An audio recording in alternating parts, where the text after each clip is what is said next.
What up, Fight World? It's the kid. We back on top of things.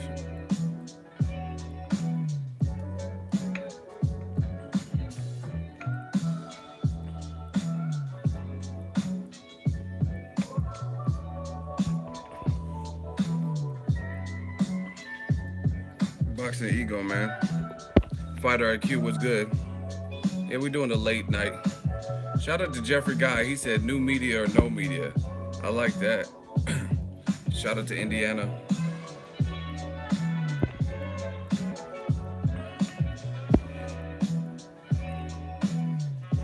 Yeah, I'm doing another live stream. Man, I fell asleep. I took a nap. So we working. That's how we doing. Like Drake said, we going back to back. Yeah. I told other people we go in the back. That's my little Drake shit. We live streaming. Yeah. Gang, gang, man. We in here. Shout out to Jamba Juice. You heard? It's late for some of y'all. It's not that late for me. I mean, it's not. It's 9:30 for me. Man, Ego Army is the Navy. No, Ego is the Army. Better yet, the Navy. You ever play a Haven, then it ain't no gravy. Juventud Guerrero, $2 super chat already. Gang, gang. He said, Ego, you should really come to San Antonio. Sounds fun for that Mike Garcia.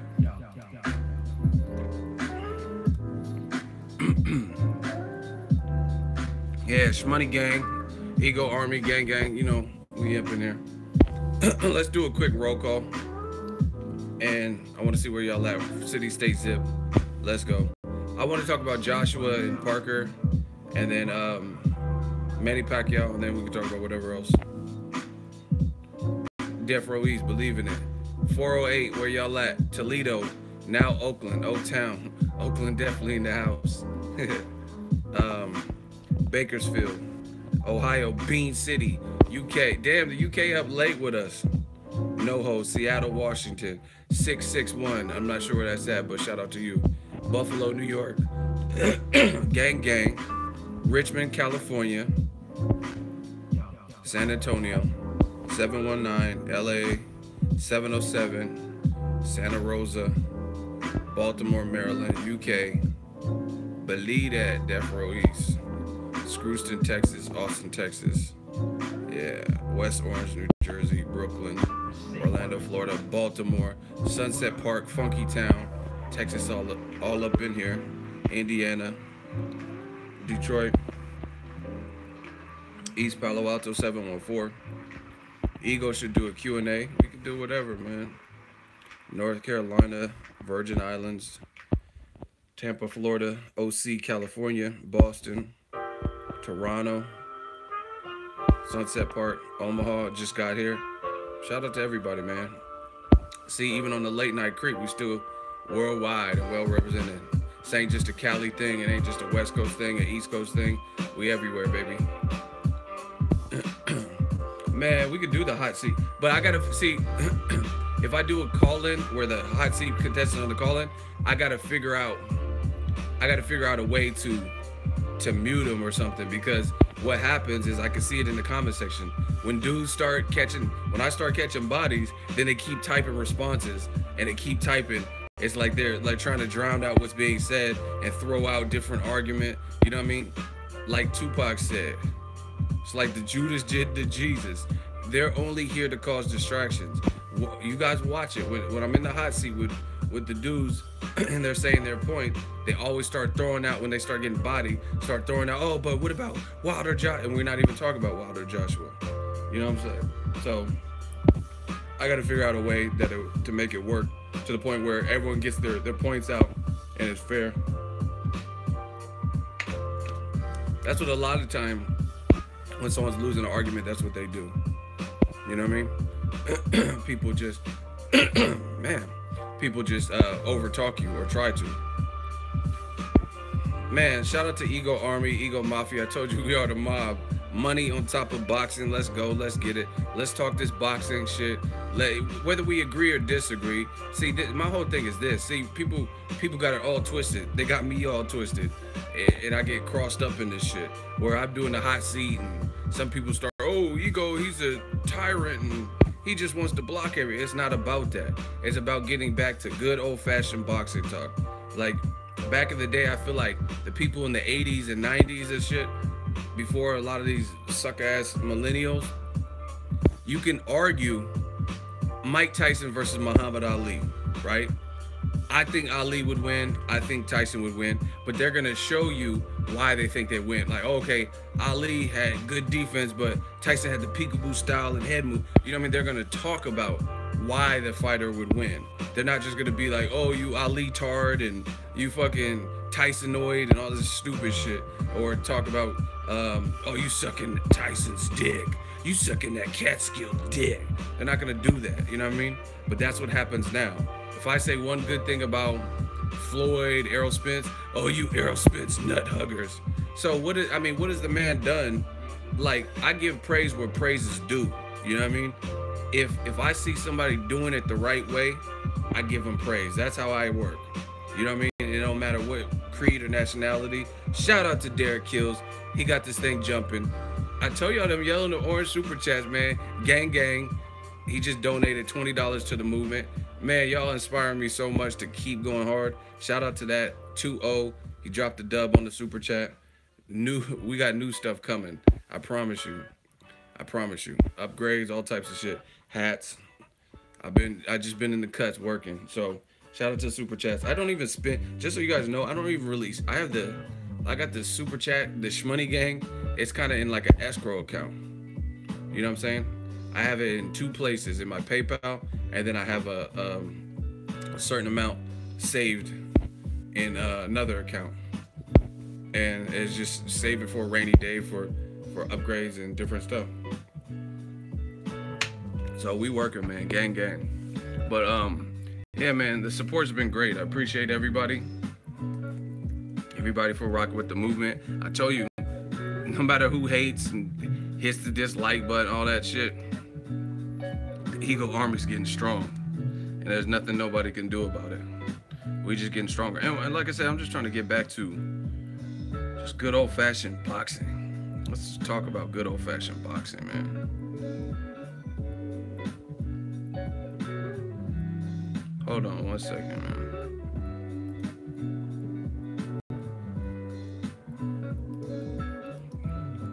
Yeah, we do it for the culture, man.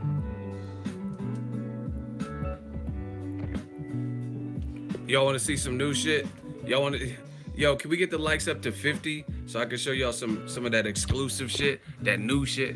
Live stream. I haven't shown nobody this really, but just to show a little token of my appreciation, y'all get that exclusive shit, that excluey. You know what I mean? Cause like that's what I'm saying. We do shit different here. I want to donate to you, Ego. I mean, there's multiple ways. If you see a $sign, you can donate via super chat. I have the Venmo, PayPal accounts, Patreon, if you want like a recurring thing. Support the cause. Like I said, 2018 is gonna be a personification of everything I did on the West Coast. Like it's gonna be a continuation of everything I did in 2017. Do you guys know how many fights I went to this year? And I want to keep doing that, and I want to do even more. Yeah, I definitely got hats, shirts we got to work on. But I got some ideas. Let's get to 50 likes so I can show y'all this exclusive. We're almost there. If you're new to this stream, and then we'll start talking about just various boxing topics or whatever. I'm gonna show y'all that new shit, that exclusive shit. Cause I just want, like I said, man, I want to show y'all appreciation for just rocking with the movement, man. Y'all get that shit before the release date. Where can we get them? I just been, bottom line, I dropped the ball, and I just been, haven't made time to put them up, take photos of them and all that shit, so. Oh, we there? Hold on. Man, Ego's Army. Bam. See, we on that exclusive shit. This is new channel art. What y'all think? That's the new channel art. You see Wilder creeping in the back. We got Tyson in the back, you know what I'm saying? What y'all think?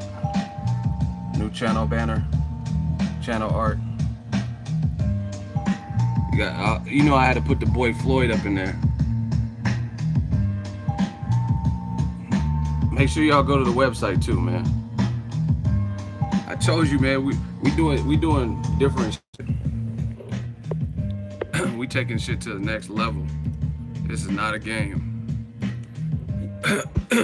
We doing, it's called big branding. We do that big boy branding. But anyway, let's talk. So that's a little exclusive. Oh, let me get this, because I talked about it in video, but I want to show y'all. What, like, in addition, my mission statement, like I just told you, get back to the point where people can talk educated boxing, not just you picking Wilder, you sucking Wilder's dick or some shit. If you picking Joshua, I don't give a fuck. If you pick Wilder, I don't give a fuck. Like, you know what I'm saying? But this is the new age of boxing fans. You know what I mean? The new millennial fans. If you and that's what happens when the thing is, when people are like, let's say when someone's racist, they're racist and they're ignorant brain, they got a pea brain and they spew ignorance. So it's like they assume other people do the same thing too. You know what I'm saying? Same thing with a lot of these boxing, I call them man fans. You're a fan of a man. You're not a fan of boxing, right? When they have such this man crush on whatever fighter, they assume that because I'm critiquing a fighter or stating my opinion that I operate in the same way. You know what I mean? That I just, anyone I'm giving props to, I love them, and anybody that I have a criticism for, then it's because I hate them. That's not how it works for everybody. You a man fan. You a fan of a man. You a stan, a man of a fan of a man. That's what it is. And a lot of people don't operate that. I don't. I'm a grown-ass man. I'm not, you know what I'm saying? Oh, yeah. Like, some of y'all are creepy. Like, I like Joshua as much as the next person, but not like to some, like some creep level. Oh, you see, Wilder can't deal with Joshua's pecs. Like, Wilder can't deal with Joshua's, you see Wilder's chest. Look at AJ's chest. Like, I'm not in the business of looking at guys' chests. Like, what are you talking about? Look at those fucking pecs. What is Wilder's chicken legs gonna do to AJ? Like, what the fuck? Look at those fucking British pecs. Those pecs from Nigeria. What can Deontay Wilder do? Like, wow. Wow. You know what I'm saying? Same thing with Lomachenko. Hey, do you guys understand? I've blocked more people since Lomachenko beat Rigondeaux than I probably have in 6 months, just because they're putting stupid shit. You know what I'm saying? The radical fans. Oh yeah, you see the Matrix? He was beating all over that Rigondeaux. The Matrix. Lomachenko, he's the best fighter ever. Like, okay. And then the worst part about it is you have this much faith in Lomachenko. He's a good fighter. But you say he's the best thing ever since sliced bread or whatever, but you don't want to see him tested. You want to see him fight Gervonta Tank Davis with no belt off of a poor performance. If you grade all of Gervonta Davis's performances in 2017, he fought 3 times. I know some of you motherfuckers can't add, can't spell. All you can do is come here and leave comments. Gervonta had 1, 2, 3, uno, dos, tres, right? He had 3 performances. Clearly, his last performance versus Fonseca, even though he got the job done, pulled the trigger, that was clearly his worst performance of 2017. Plus, he missed weight, and that's this almighty Thor character, this mystical Lomachenko. You want to see him fight Tank Davis? Not a bad fight. Good stylistic fight, but you want to see him fight under those conditions. Tank with no belt. Tank coming off his worst performance this year, right? That's when you want to see the fight. Yeah, Tank, take it right now. You know what I'm saying? And then on top of that, he's trying to bully Tank or keep calling him out, and Mayweather Promotion ain't buying it. Tank ain't buying it. He's just like, we're not going to be rushed. You know what I'm saying? So What are you gonna just keep talking about him? It's just crazy to me. But shout out to Jamba Juice, man. Shout out to the super chats and shout out to Jamba Juice. This is what new media is doing to y'all. We juicing you motherfuckers. We putting you in the blender, hitting the fucking button, and you getting juiced. That's what's happening in 2017, and goddamn it, in 2018, it's gonna happen. Tank versus Oscar Valdez doesn't make sense. Oscar Valdez is a featherweight. See, listen, at least I'm consistent. Another thing, Oscar Valdez in his last fight with that Filipino dude. See, I watch boxing. Some of y'all only know the big names, but in his fight, ESPN fight with Gilberto Ramirez, Jesse Hart, he was the main event in Arizona. He didn't look great. He didn't look great in that last fight. I mean, it was competitive. It was a fun fight, but that wasn't his best work. Maybe the crowd, because his hometown crowd or whatever, coaxed him to fight a different fight, but he didn't look great. So why would I want to see him move up to 130? Do you see how realistic I am? Oscar Valdez is a champion at featherweight. There's great fight for him at featherweight. JoJo, Joseph Diaz, Gary Russell Jr., Carl Frampton, Leo Santa Cruz. You know what I'm saying? Fight a guy like that. That makes more sense. But why would I want to see him move up off of that performance? Just like, why am I dying to see Tank fight Lomachenko when we know he's good, when he can't even get he hasn't got his weight together. Now, you guys can't see it, so I just want to show you, man. Ego Army, we work it, baby. We got I just got this email. See, we just got it 0 minutes ago. Boxing Ego. Shout out to PayPal, man. The dude Jason Bain, want to send you a big shout out. He just sent $10 US dollars, and he said, I support great material. Thanks, bro. So you guys can't see the PayPal interactions because they won't show up in the super chat. So I want to give my man Jason Bain, excuse me, I want to give my man Jason Bain a huge shout out. I support great material. Thanks, bro. Appreciate that. And I support boxing fans, not man fans, but fans of boxing. If you're a fan of boxing, you're willing to learn, you're willing to be realistic. Oh, shout out to Jason Bain. He's in the super chat. Everybody give Jason Bain a big shout out. I appreciate it. $10 super chat. Shmoney gang. And yeah, I mean, you guys see the movement. And this is what I'm saying. Like, at this point, it don't even pay to hate, because we moving, we doing our numbers, we getting the support from the public. I told you I'm the people's champ. You know what I'm saying? So, I mean, y'all can hit the dislike. None of this shit matters to me. You know what I mean? Like Tom Cruise said, I want the truth. You can't handle the truth. Like, y'all can't handle the truth. Shout out to Jason Bain. But Gary Russell, Leo Santa Cruz, dope. I actually prefer. See, I tell you, I'm not a fan of rematches unless they need to happen. Like, if it's a big money rematch and it's controversy, cool. Leo Santa Cruz, Abner Mares, they're trying to make it at the Staples Center. They put them on the same card. That's cool. It's not a horrible fight, but it's a rematch that I don't have to see. I would much rather see Leo Santa Cruz versus Gary Russell. They fought in the amateurs. Gary Russell beat him in the amateurs. Let's see where they are now. Devin Alexander fighting Berto. That's a good fight, but I heard Devin Alexander's fighting Victor Ortiz, a guy Berto knocked out last time they faced each other. So I heard that might be a possibility.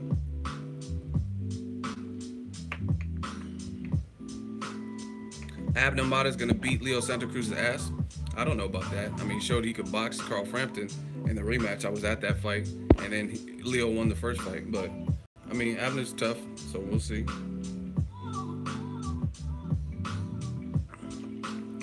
I agree with Jeff. He said Victor Ortiz could have been something better. I agree with that. I mean, Victor Ortiz physically has a lot he could bring to the welterweight division. It's just up here, you know what I'm saying? Up here, he has mental lapses and stuff. But anyway, I wanted to talk about this before I forget, because I have it pulled up on the screen. Again, I want to get boxing back to a point where I empower each and every one of you, Ego's Army, boxing fans. I empower you to think for yourselves. Not even just me. Like, even if you listen to my videos, you don't have to just take it for, see how real I am? You don't have to just take what I say and say, oh, it's gospel, but listen to what I'm saying and see if it makes sense to you. When I'm talking about Gervonta Tank Davis and Lomachenko, listen to what I'm saying, see if it makes sense to you. And then, you know what I mean? If you adopt that same logic, then it is what it is. But if you don't, then we have a thing called the hot seat. You can tell me what you disagree about. But anyway, it really feels like in boxing, a lot of people are impressionable, which is cool. Not everyone's a natural born fighter. Not everyone's been watching boxing for the same length of time. But it's just you start to hear certain sentiments and rumblings around boxing, and it's like everyone keeps saying it. And then I'm like, where is this coming from? Like, why are people keep saying this? And I wanted to address this. I did in my last video about Terrence Crawford. I addressed it on Instagram. Now I'm addressing it for you guys via the live stream. What is this concern? So we could talk about it right now. Maybe this could produce a hot seat. What is people's concern with Crawford moving up to welterweight? Like, people are acting like this is a tiny guy moving up to welterweight. I keep hearing that, oh, Crawford, I don't know how he'll fare at welterweight. He's too small. Like, what do you guys see? Like, let me know. Let me know where you see this Terrence Crawford is too small for welterweight. I don't see that. I really don't see that. So I'm just asking, if you're of the thinking that Terrence Crawford will have no success at welterweight because he's too small, please enlighten me. Like, because I don't understand that. I really don't.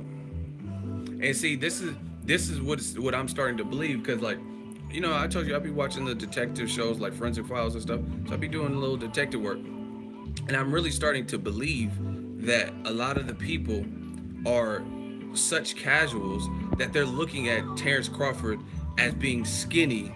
So therefore, because he's skinny or lean and he's not ripped up and bulked up or whatever, like, you know what I mean, where he's just this penitentiary swole dude, that's what they're basing this off of. That's the only thing I can think of, is just because his frame is more lanky and wiry than it is pure mass. But that really doesn't mean anything, because if you look at it, Tim Bradley is ripped to the gills. He's shredded.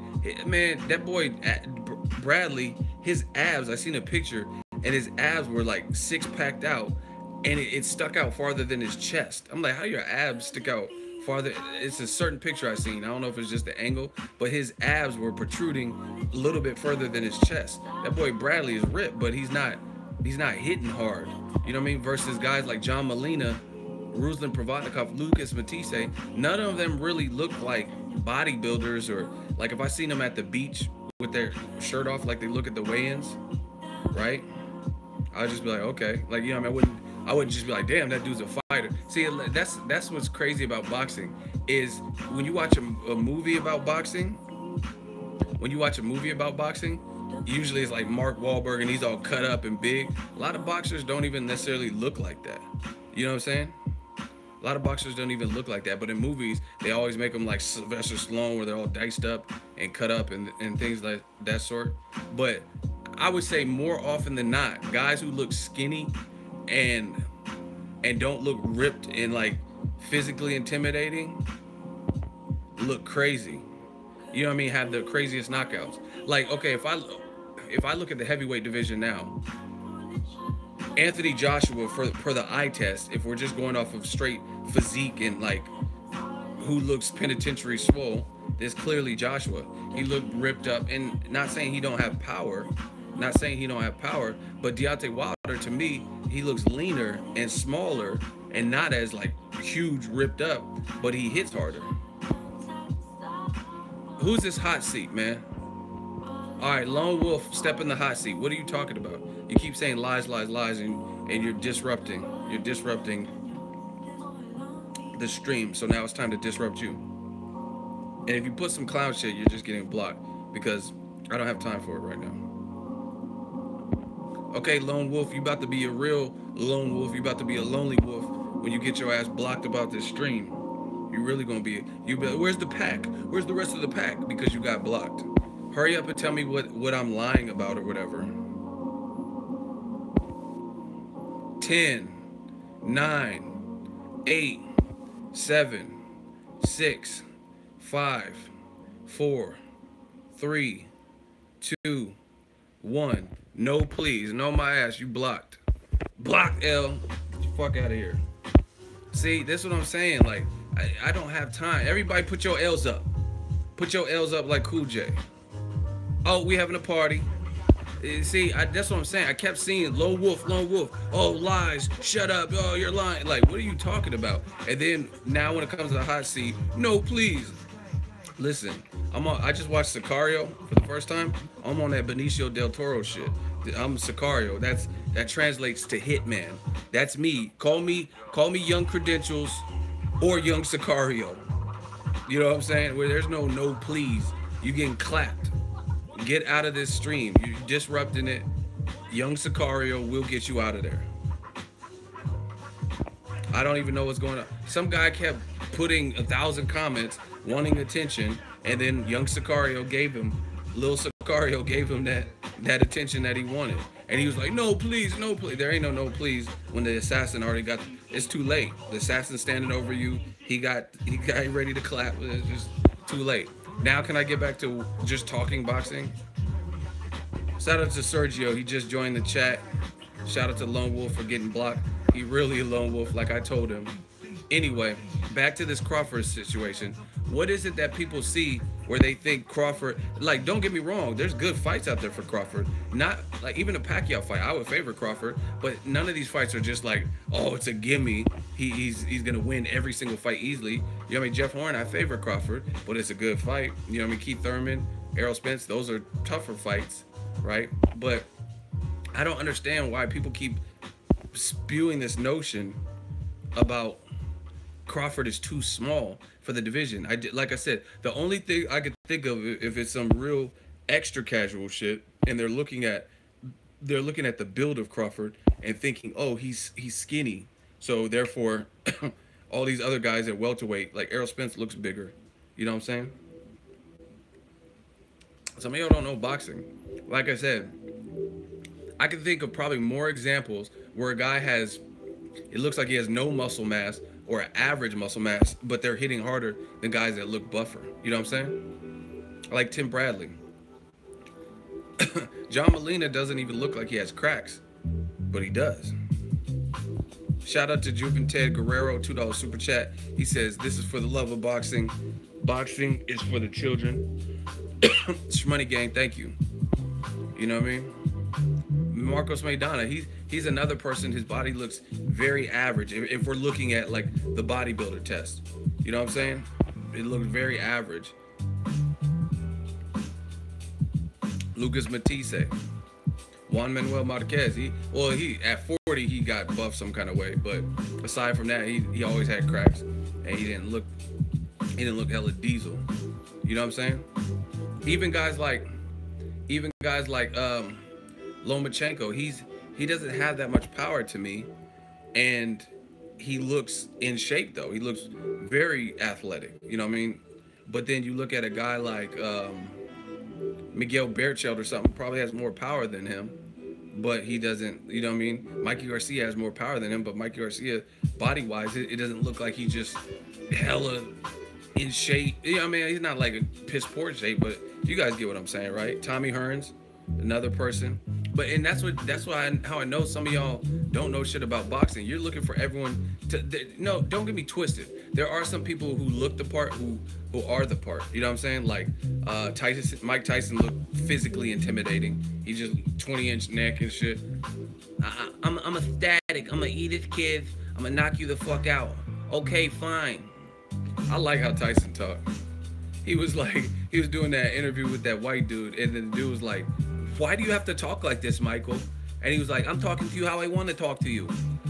Like, that's the most gangster shit you could ever say, is why are you cussing and why are you talking like this, Michael? And he was like, it's because I'm talking to you. What? I'm talking to you how I want to talk to you.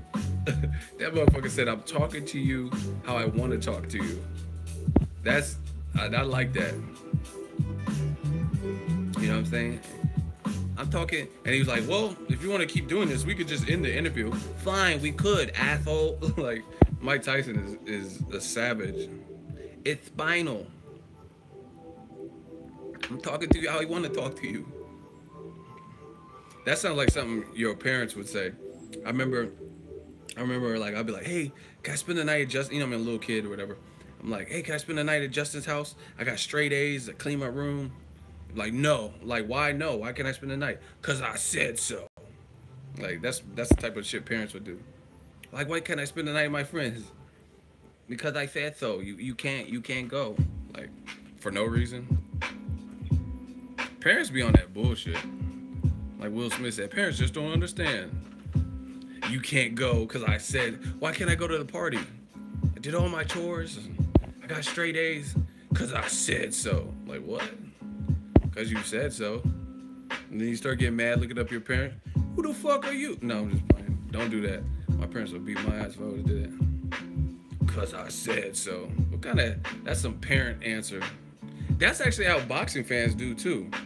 Lomachenko's the greatest. All right, get in the hot seat. I don't think he's the greatest yet. Look, get in the hot seat. Why is he the greatest? Because I said so.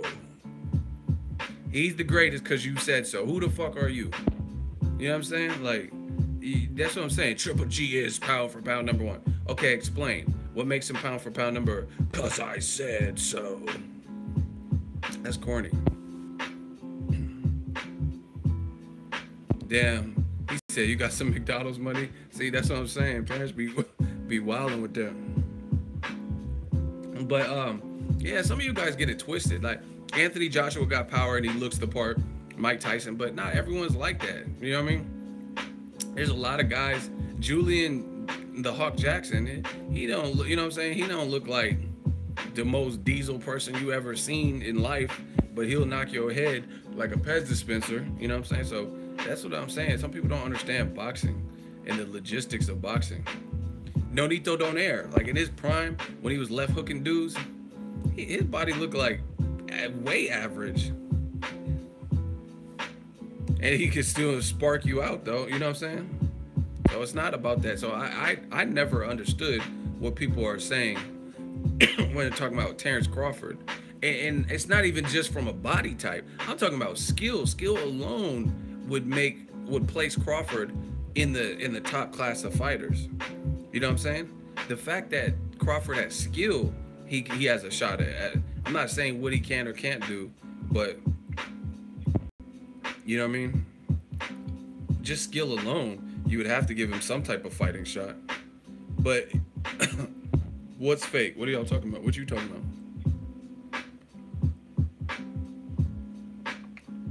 Roberto Duran, he's another person. If you just seen Roberto Duran at a grocery store, would you just be like, oh, this motherfucker could knock me the fuck out? You know what I mean? I've actually seen videos like that where somebody tries to test somebody in a street fight and they get knocked the fuck out. And it doesn't even look like somebody who's like super physically imposing. And that non-physically imposing person would stretch him. You know what I mean? Like I said, if I seen Roberto Duran, I'm not thinking like, if I seen him at Kroger's, or we don't got Kroger's out here, but if we, you know what I mean, I seen him at a grocery store, the Nugget or something, Safeway, I wouldn't just be like, oh shit, that's Hands of Stone, unless I knew the dude. Who wants to be blocked?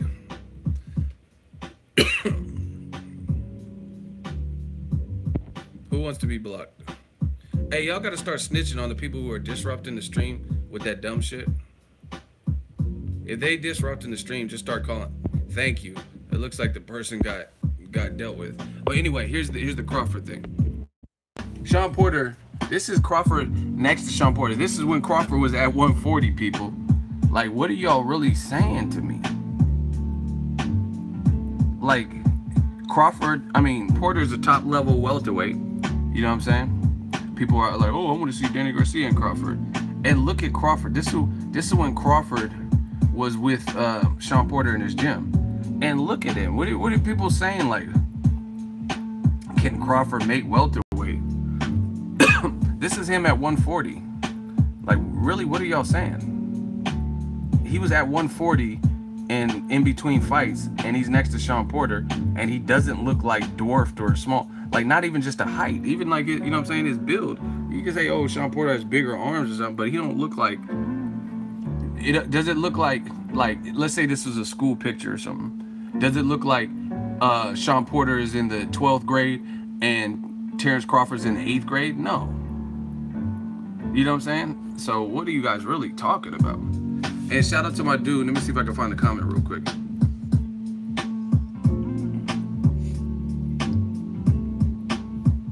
Shout out to my dude Steve Nelson, who was in the comment section. He's out there from the Midwest, Omaha or whatever. I think Omaha. And he put, I was just at home in Omaha training with Bud, and he was 177 pounds.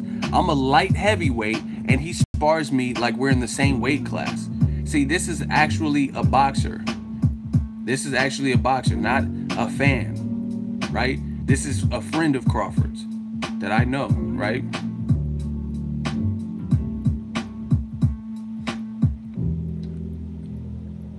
Look, he says to somebody was saying something, you are speaking from opinion, I'm speaking with facts. I spar this dude on the regular, and he cracks hard, and he can take a punch too. Once again, he's an actual boxer, right? I was just at his fight too. He's a fighter at light heavyweight, and he's sparring with Crawford. So once again, what the fuck are y'all telling me? This is a fighter. See?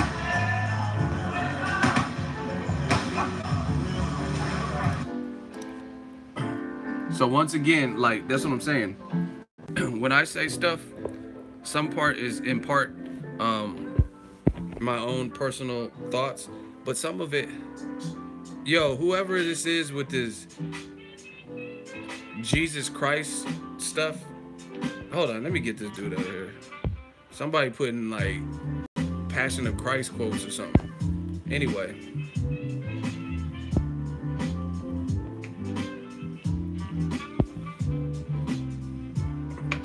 Anyway, shout out to Steve Nelson. But again, he's a light heavyweight, and he's vouching for Crawford, saying he's sparring me, and it's like it's nothing. You know what I'm saying? He's sparring me like a regular person, and he's vouching for his power. So once again, a lot of you motherfuckers don't know shit about boxing. And see, this is what I'm saying. Like when it comes to a person like Crawford, a lot of times in boxing, the people with them long ass arms and that wiry frame are the ones that be fucking you up. You know what I'm saying? And then on top of that, add the man's skill. What are y'all talking about? This is him at 140. Like, what are y'all really saying?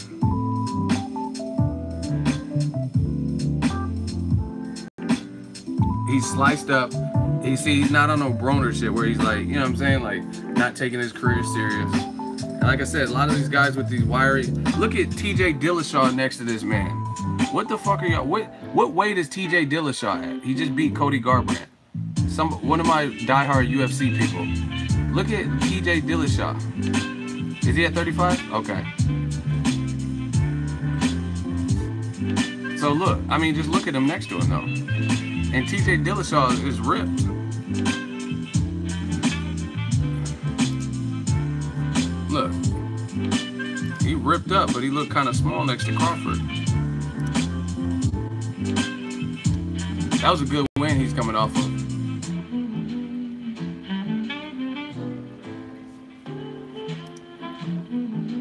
So yeah, I think Crawford will fit just fine. I don't see what y'all talking about when it comes to Crawford. Like I said, some of the people with them slender ass lanky frames, they'd be the ones that be they be fucking shit up. It's not about just like big brolic ass brocky dudes. Yeah, there's a picture with Mayweather and Crawford was bigger than Mayweather too. And I know for a fact he's bigger than Pacquiao, little ass. Because I've been next to Pacquiao and I've been next to Crawford. So, Amir Khan versus Bud Crawford. I think it'd be fun for some rounds, but I don't think that's a good fight for Amir Khan. You see, everyone keeps saying this, oh, Amir Khan is so hard to outbox. But, I don't know. I think one of the biggest problems with Khan is that no matter how good he's doing, he's susceptible. He's susceptible to a big shot. And I know Amir Khan keeps putting this out there that I only been knocked out by like big punchers and pressure fighters, but yeah, but have you fought someone who has Khan fought that is Terrence Crawford right now? You know what I'm saying? That you, yo, we got 132 people in the chat. We got less than 100 likes. We got to smash that up. Smash that up and get the likes up. But who would you say, like Marco Antonio Barrera when he fought Barrera? That's a good name, but Barrera was way past it. You know what I'm saying? Like way past. He's a good boxer, but name someone that Crawford. I mean, name someone of Crawford's pedigree and momentum that Amir Khan has beaten. I don't see that. Amir Khan versus Broner, that's a fight I would love to see. I've called for that fight a while ago. I love that. Yeah, Crawford, he just got different styles. Different styles to, like... You ever see them knife kits? And they have different knives? That's what Crawford is. He's like one of them kits. They got the bread knife. They got one for, like, cutting meat. And, you know what I mean? Just different types of cutlery. That's Crawford to me. He has different... It's all part of the same knife collection. But there's various types of knives. And he'll ginsu and cut you the fuck up. And he knows which one to use.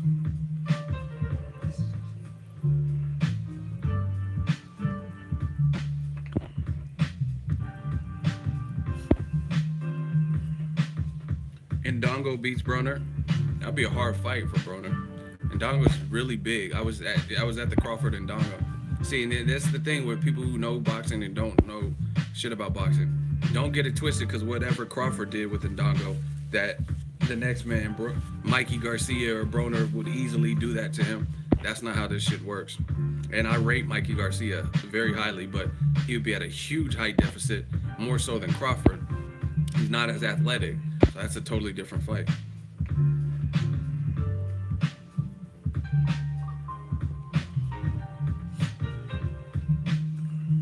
Yo, can I tell you about a rumor that I heard that I hope is not true? And if it is true, remember where you guys heard it first. Can we get to 150 likes so I can tell you about this or get closer? I hope, listen, on everything I love, I hope this rumor is not true, man. Nobody said Broner's a bum, so I don't know where that's coming from. But man, this rumor, you know how, like, I like hearing rumors, and then when Ego Rumor Mill gets it right, but this is one that I hope I get wrong. You know what I'm saying? I want to get this rumor wrong. I really do.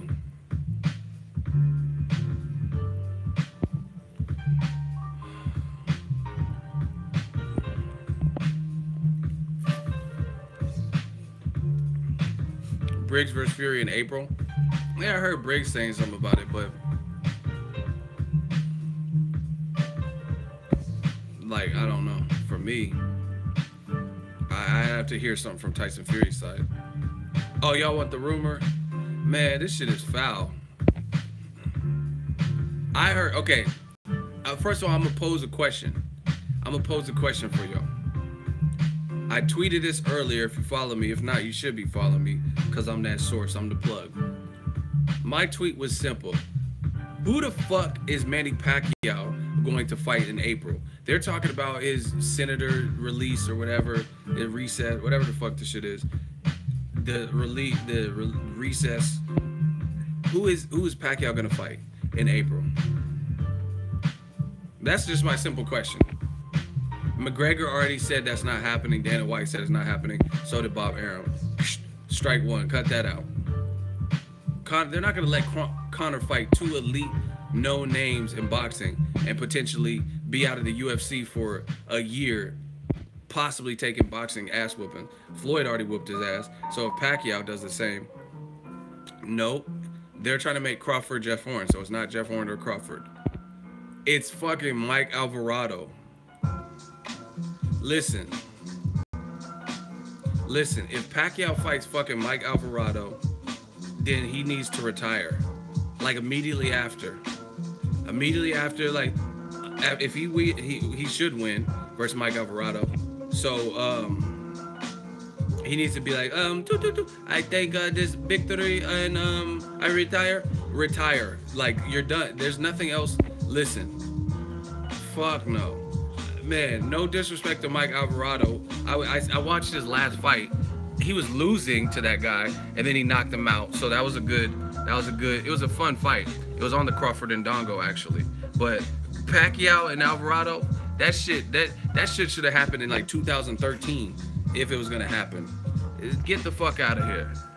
Like, what? Bro. Man, if he fights Mike Alvarado, like I said, he needs to retire.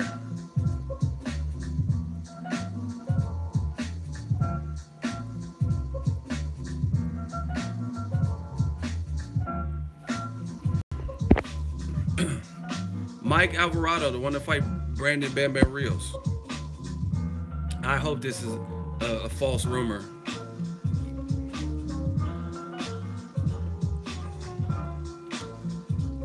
I'm not trying to see that. I don't see Mike Alvarado's getting. I was at his last fight. I took Crawford and Dongo. This Sydney guy with a record of 26-12 and 1. Go back and watch the fight if you can find it. Even though the guy got knocked out, it was an 8-rounder, and he was actually holding his own. The guy with the 26-12 and 1 record. So if Pacquiao fights Mike Alvarado under these conditions, when Mike Alvarado has fought, the last name he fought was really Brandon Rios, January of 2015, and I covered that fight as media, and he quit, and Brandon Rios stopped him in the 3rd round, and it was nothing like, it was supposed to be the trilogy, and that particular fight was nothing like it. And before that, he fought Juan Manuel Marquez, and look, just look.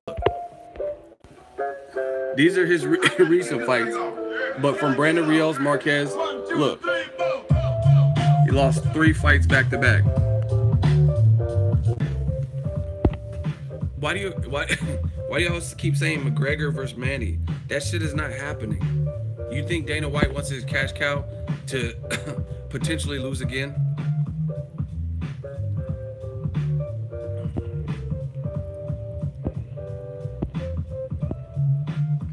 Breon Thompson, he had a Hall of Fame career. Who gives a shit? Then get your Hall of Fame ass out of here. Simple. You know what I mean? You see what happened to Miguel Cotto. He thought I'm gonna go out with Kamagai and Saddam Ali, and Saddam Ali was like, okay, you gonna cherry pick me? And Saddam Ali came through clutch. But Saddam Ali only had 1 loss. And he's a good fighter and Olympian. Mike Alvarado, he just doesn't have that type of momentum to me. His last 4 of his last fight, 3 of his last 4 fights were 8-rounders.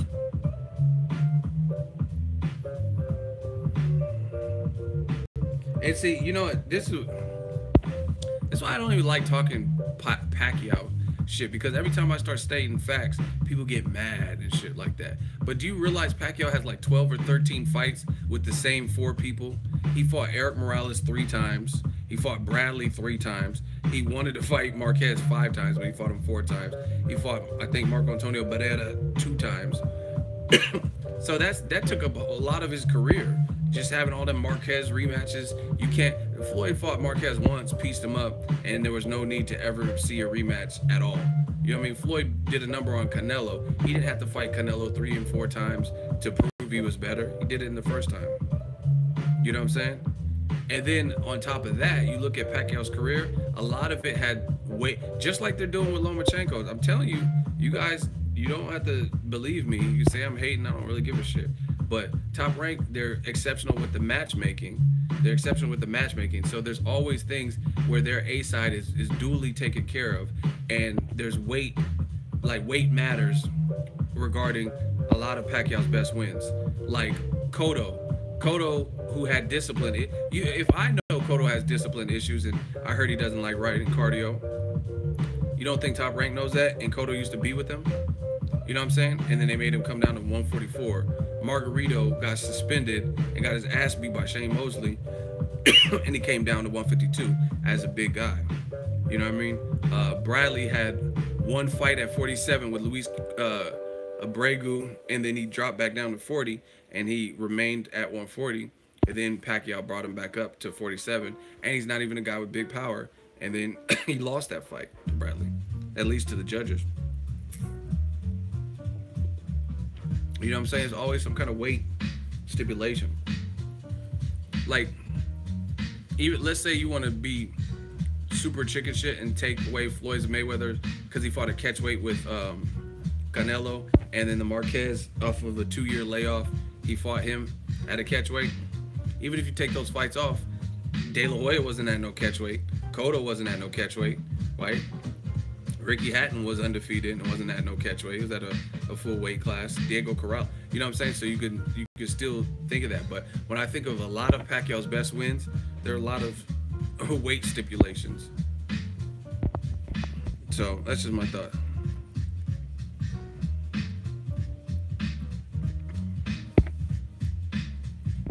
Shout out to J-Dog. He has a good point. Konstantin Ponomarev does not want to fight any fight that will get him closer to an IBF title fight.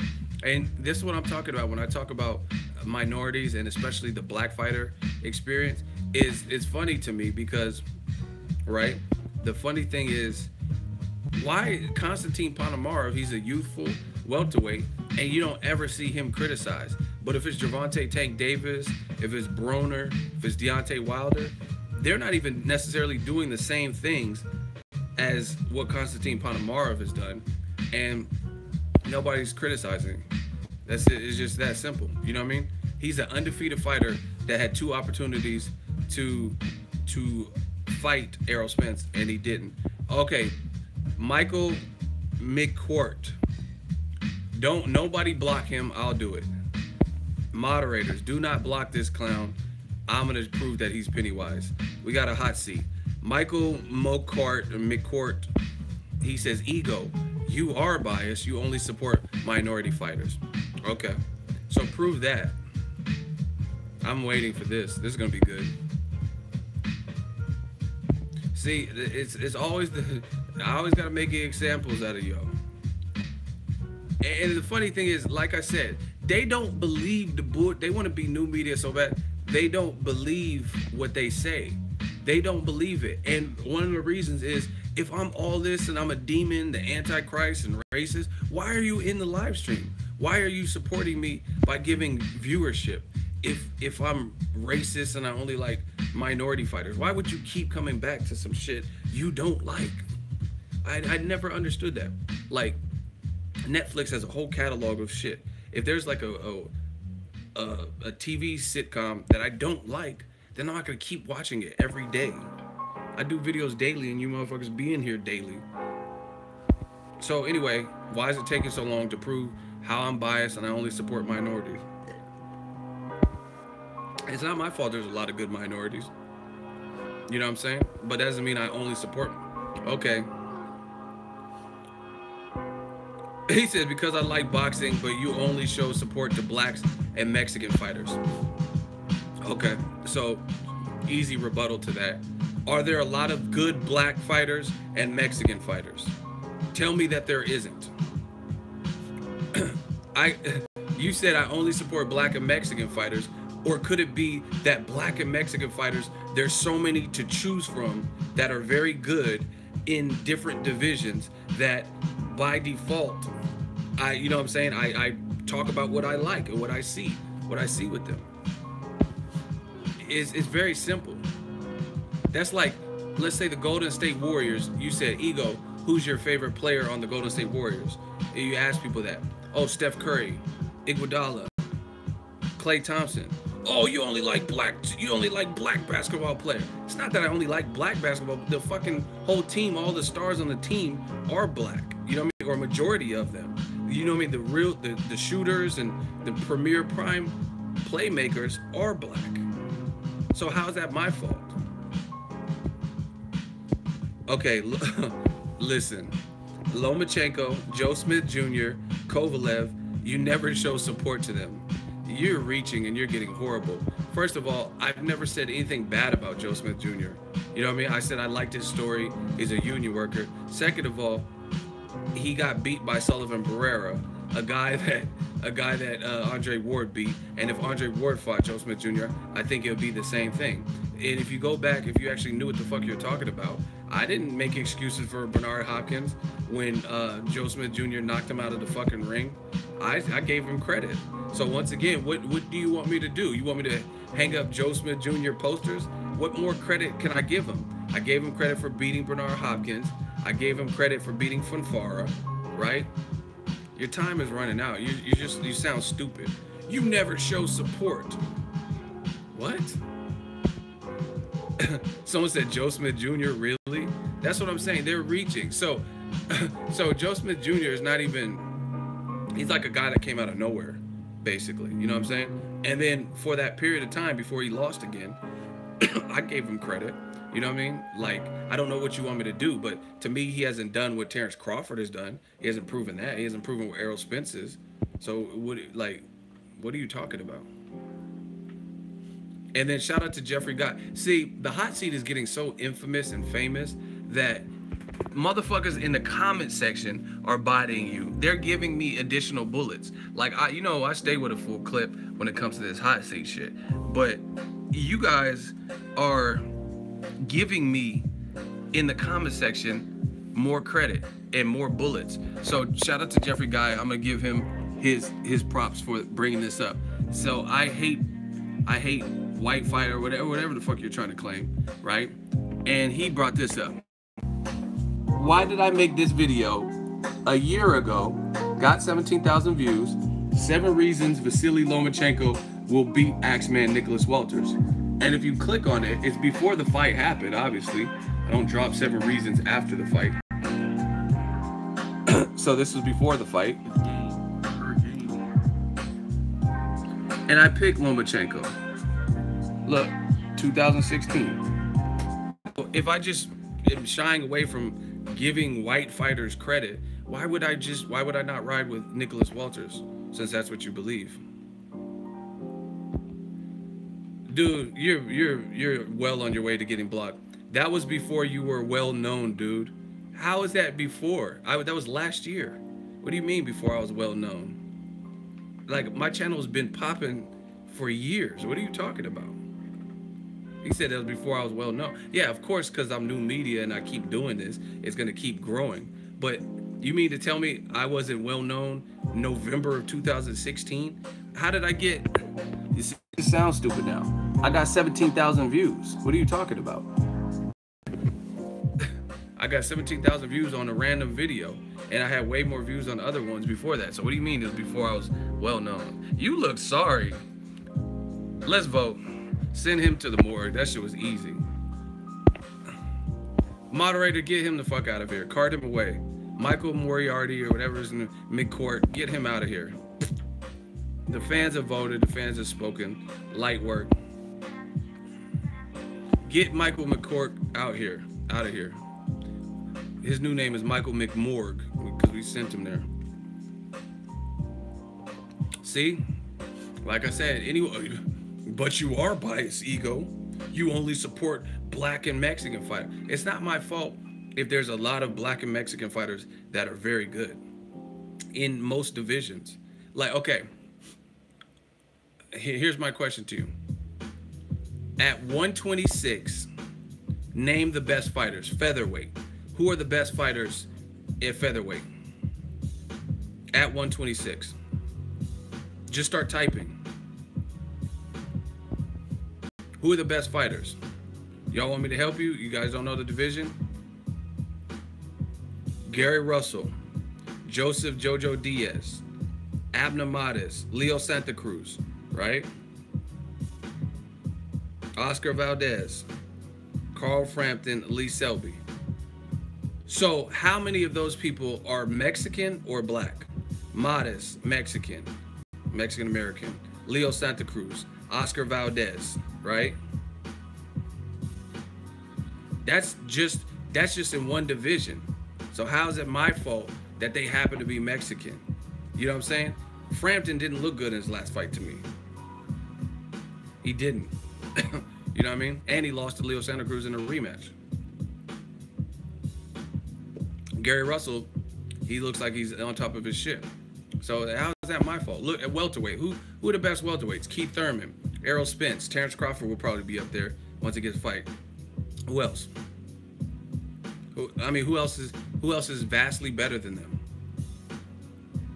You know, Jeff Warren, Sean Porter, right? Porter's black, Errol Spence, Terrence Crawford, Keith Thurman. How's that my fault? This is how stupid they sound. You know what I mean? And to be honest, this has nothing to do with white or black. If I thought Jeff Warren was better than Errol Spence or Keith Thurman, then I would put him at the top of the list. The fact is, I don't. I don't think he'll get past Crawford. I don't think Errol Spence would lose to him. I don't think Porter would lose to him. And I don't think Keith Thurman would lose to him. That's not my fault. But they want to make it your fault because there's a lot of dominance of a certain race. Oh, you only like this race. Not that I only like this race. It's just there's a lot of good fighters of this race. You know what I'm saying? Middleweight. Golovkin, Canelo, Charlo, Danny Jacobs, Demetrius Andrade. Andrade black, Jacobs black, Charlo black, right? Golovkin from Kazakhstan, that's one. There's no other fighters that's really moving like Golovkin from Kazakhstan. And then Canelo's Mexican.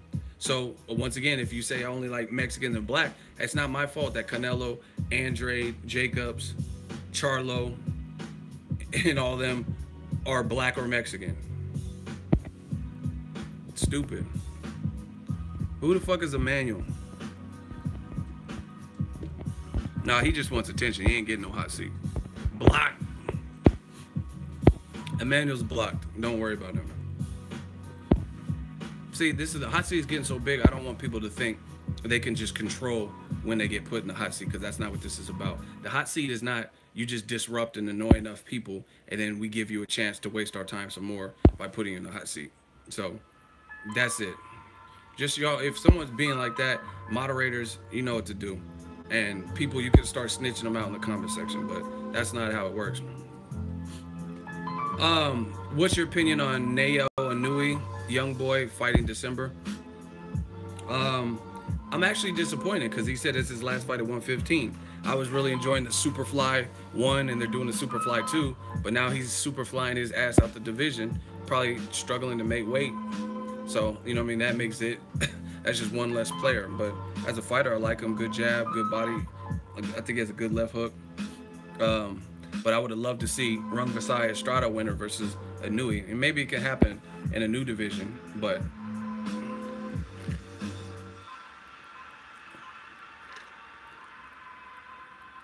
oh yeah, Dwayne Beeman called him out. That would have been another good fight. But now he's out of the division.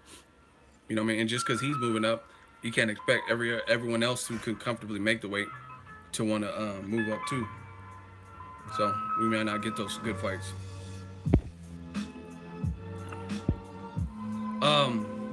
Let's talk about the Joshua Parker split. And new media is a great, oh, what a time to be alive. So word is Joseph Parker trying to unify with Anthony Joshua. It looks very close to being done. And they're saying the split that they agreed on is somewhere between 30 and 35%. So I would probably say it's probably somewhere in the middle, 32 to 34%, somewhere right around there, right? And that's a split, obviously, to the guy with less belts, the less star power, Parker. He would be the one getting that 32, 30, 34% or so, and Joshua would get the rest. Solid fight. I have no problem with the fight. I want to see Wilder, Luis Ortiz get wrapped up, and then that's a great prequel to the movie we all want to see, Joshua Wilder, if they can get past their next fights. You know what I mean? But Parker gets a New Zealand pay-per-view and a share of UK pay-per-view, then he got a good deal. That's a good deal for him. So let's see it. Unification. You know, I never really stay in the way of fights like that. Unifications. You know what I mean? And call it what you want. You could say Tyson Fury would be a bigger fight, maybe, but this fight makes more sense because of unification. Tyson Fury, you don't get a pass for being a good boxer and being a mouthpiece when you've been on the sidelines for 2 years. You don't just get a pass where you can automatically climb up the ladder and be ahead of them. No shortcuts to success. You know what I mean? Other people took the stairs. You can't just take the elevator and just beat them. You know what I'm saying? When people have been diligent, Joseph Parker, whether his performances have been great or not, he's a champion and he's been more active than Tyson Fury. So, I mean, I have no problem with the fight. Tyson Fury could be a big fight, but let him fight Briggs or whoever the fuck he's gonna fight, reassert himself and show people, prove to people that he's the same fighter he once was. But like I said, new media, what a time to be alive. Yeah, I told y'all. So when it comes to Wilder Joshua, a lot of you motherfuckers were saying that, oh, Wilder's pricing himself out and he doesn't really want the fight. The way Wilder is screaming on Joshua in interview after interview after interview, I highly doubt that he doesn't want the fight. But I do think he wants to be properly comped for the fight. You know what I'm saying? He knows that it's an opportunity to get a belt, but it's also an opportunity to, let me show y'all this too, so we can be on the same page, because some of y'all might not have been able to get the video. I want Anthony Joshua. I want him ASAP, and as soon as possible. I'm tired of the excuses that his promoter, Eddie Hearn's, been making. He don't want that fight to happen. I don't think AJ really wants it to happen. So do you think he's ducking you? Is Eddie Hearn ducking you? I think Eddie is more so ducking me than Joshua. You know, at the end of the day, Joshua is a fighter. So we wouldn't have signed up for this if we didn't really want to be the best that we can be as a champion. You know, I think Eddie, he make up so many excuses. He put money in there. He make excuses with splits. He make excuses with social media. But how many excuses are you going to make? People are getting fed up now. People are realizing what's the truth. And the truth is, I am the best. I will unify the division. I will take Joshua belts and Parker belts as well. I want Anthony Joshua. Y'all can hear that? Can y'all hear that good? Or good enough? Can y'all hear that? Yes? No? Before I play this next part. As soon as the opportunity come about, it's over. And Eddie knows it. And if it's not, if I'm lying, if I'm just full of it, then come and prove me wrong. This, I dare you. Would you travel to England to secure that fight, bearing in mind how many people sell out the stadiums that Joshua's been fighting in? My belt says the heavyweight champion of the world. And with that being said, I would travel anywhere in the world to fight. But in realistic, the UK is only the size of Texas in my country. My country is a huge country. It's very huge. And all the numbers and packing out stadiums, all that looks good. But the mega of boxing and the money will always and forever be in America. But if you want to stay at home like a little girl, this king right here have no problem traveling and knocking out the champion in his own home. Listen, I'm gonna say it like this. You could say, "Oh, you just like Wilder. You're being biased." I'm gonna tell you like this. In the words of Eddie Murphy in Vampire in Brooklyn, "Shut the fuck up, God damn it! Shut the fuck up, God damn it!" If you don't appreciate, I don't care if you like Wilder, if you want to say, "Oh, he did this, smoked weed," all that dumb shit.